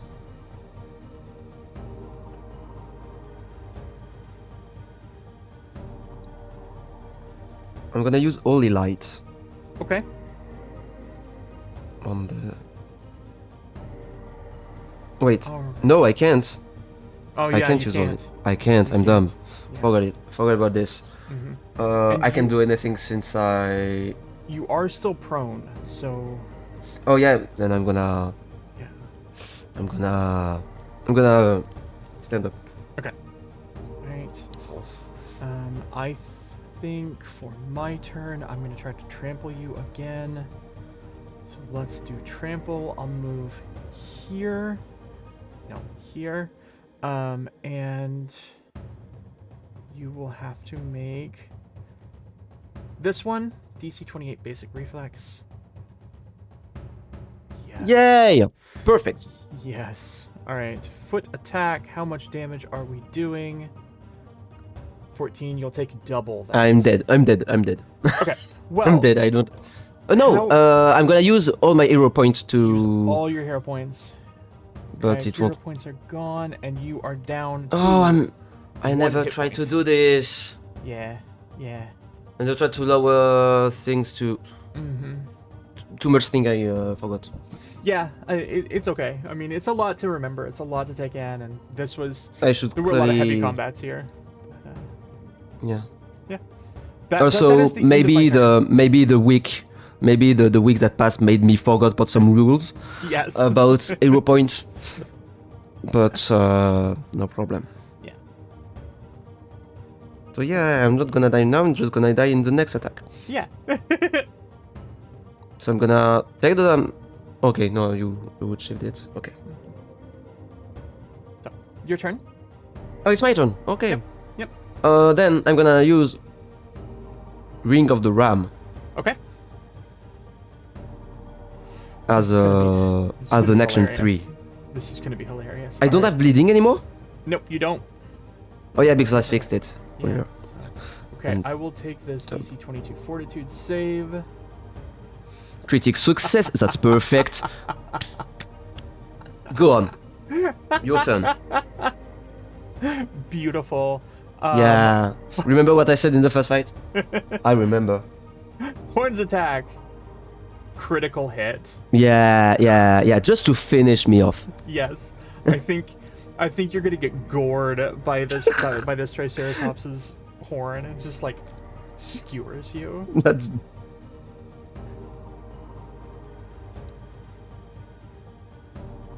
Oh, that's true. That's true. That's true. Oh yeah, you're right. I will try this, but it won't change anything. It's really not gonna change anything. But just because I want to Yeah. watch so we me, just- Uni, I'm gonna tank this attack. I'm gonna survive. So if you were to do the flat check, you would do /R space 1d20 in your chat Yes, log. I'm gonna do this. I'm gonna do the flat check. Mhm. So where was it? In the chat log at the very bottom. Yes, and Yep, /R /R space 1d20. 15. That doesn't make it. Oh. So you do, in fact, get a critical hit and get skewered to What was death. needed to... 17. 17. Oh, Yeah. okay. But yes, it will skewer you, and then I think maybe it I died. runs you against this wall and just like "Rah!" Yeah, and blood everywhere. Angy little Triceratops is so Yeah, point, point, point, point, point, point, point. beautiful. But with the... Oh, Well, that's the end. I knew it That's would the end. arrive soon. but you made it all the way to the third battle, which is wonderful. Like everyone. No. Oh, Most no. of them die at the third one, in my opinion. Yeah, like, some of them have died. The in one I third saw up Mhm. to now Yeah. survived up to the third level. 2 have died in the second level. Okay. But clearly, the Triceratops was just Yes. terrifying. Yes. Uh, It was well tooled for your character. I think this was a very, very tough fight for you. Like the previous one too. Yeah. I think. But yeah, clearly you rolled critical on critical on critical on critical on success, no failure. That's perfect for you. Yeah. It was pretty good. That was perfect for you. Pretty good. But I never really had the Mhm. the possibility to try to use other spells that would use all my actions, yeah. because then I would just become, if I failed, it would just become even more Mm-hmm. Yeah, targetable. it's kind of it's a risk. It's always a danger. If you use all of your actions for some spell, then there's always the possibility that that leaves you open. And so you have to run kind of the balance whenever you're playing Pathfinder. Like, do I want to use my actions to be offensive, or do I want to make sure that I save some actions back to be able to use my shield, put my shield up, things like that. Plus, it's a tough unlike the first fight, Mm-hmm. in this map, there was just me Yeah. and the dinosaurs. Yes. Yeah. But maybe there was something in the haystack, but clearly I would never have time to go check there. Mhm. If there was a secret tool or Yeah. something. Yeah. But okay. Yeah. But that was interesting. Yeah, we definitely made this a difficult last battle for you. But I had a good time, and I hope you had a good time too. I hope you had fun. Yeah, it was really fun. I'm really happy to Good. have been to participate to the Apocalypse. Yay! Yay! Yay. That's so wonderful. And one more person died by the evil little pose of Puppy-Sensei. Yes. Yes. Extra That's what it savage. Yeah. She's not even... She's not stopping to the American, she's going to the French now.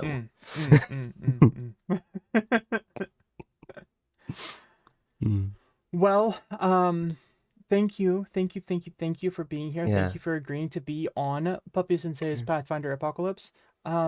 Last words for my viewers. Is there anything that you want to pass on? Anything you want to talk about? Anything you have going on in your future? Yeah, well, no, I don't think so. Well, I was gonna say yes next week, but next week the video will not be out, so no. That's a really, really good point.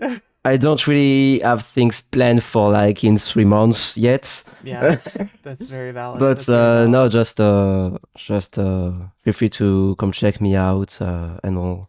Yeah, I'm always. For everybody watching at home, we are recording this on Star Wars Day. It is currently May the 4th, so May the 4th be with you. In fact, when I started the recording today, I was like, oh, when I leave uni, I want to say May the 4th be with you. I mean, good luck. But I was so in the role play, I forgot, and I just remembered during this fight. Well, we can say it now. May the 4th be with you. Yeah, may the force be with you all. But anyway, I cut you off a little bit. Tell us where we can follow you and where we can see you doing Yeah. other cool things. So you can find me on Twitch, YouTube. I also have a TikTok where I post the little clips I make. And I am also on Blue Sky. I don't use X, so if you want to follow me on a social media, it's Blue Sky. Awesome. And I play every kind of game. Like I said at the beginning, I don't really have one type of game. Well, right now I'm still playing a bit Monster Hunter, but I'm also playing a lot of other games. Yeah. I think I'm gonna play to the different games that come out on the next Nintendo console when it will come out. So yeah, Nice. things like this. Cool. Very cool. I will that's not. all.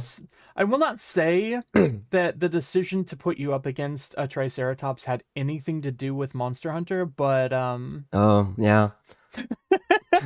I will never say that me asking if I could use some kind of things in the previous fight to make it fall on the big monsters have nothing to do with Monster Hunter either. Very valid. Very valid. But yeah. Awesome. Well, again, I want to thank you, everybody at home. I hope you enjoyed this episode. Keep your eyes peeled because we've got more very fun stuff coming very soon. So Yeah. Have a good day, everyone. Thank you. See you all in a couple weeks. Matane.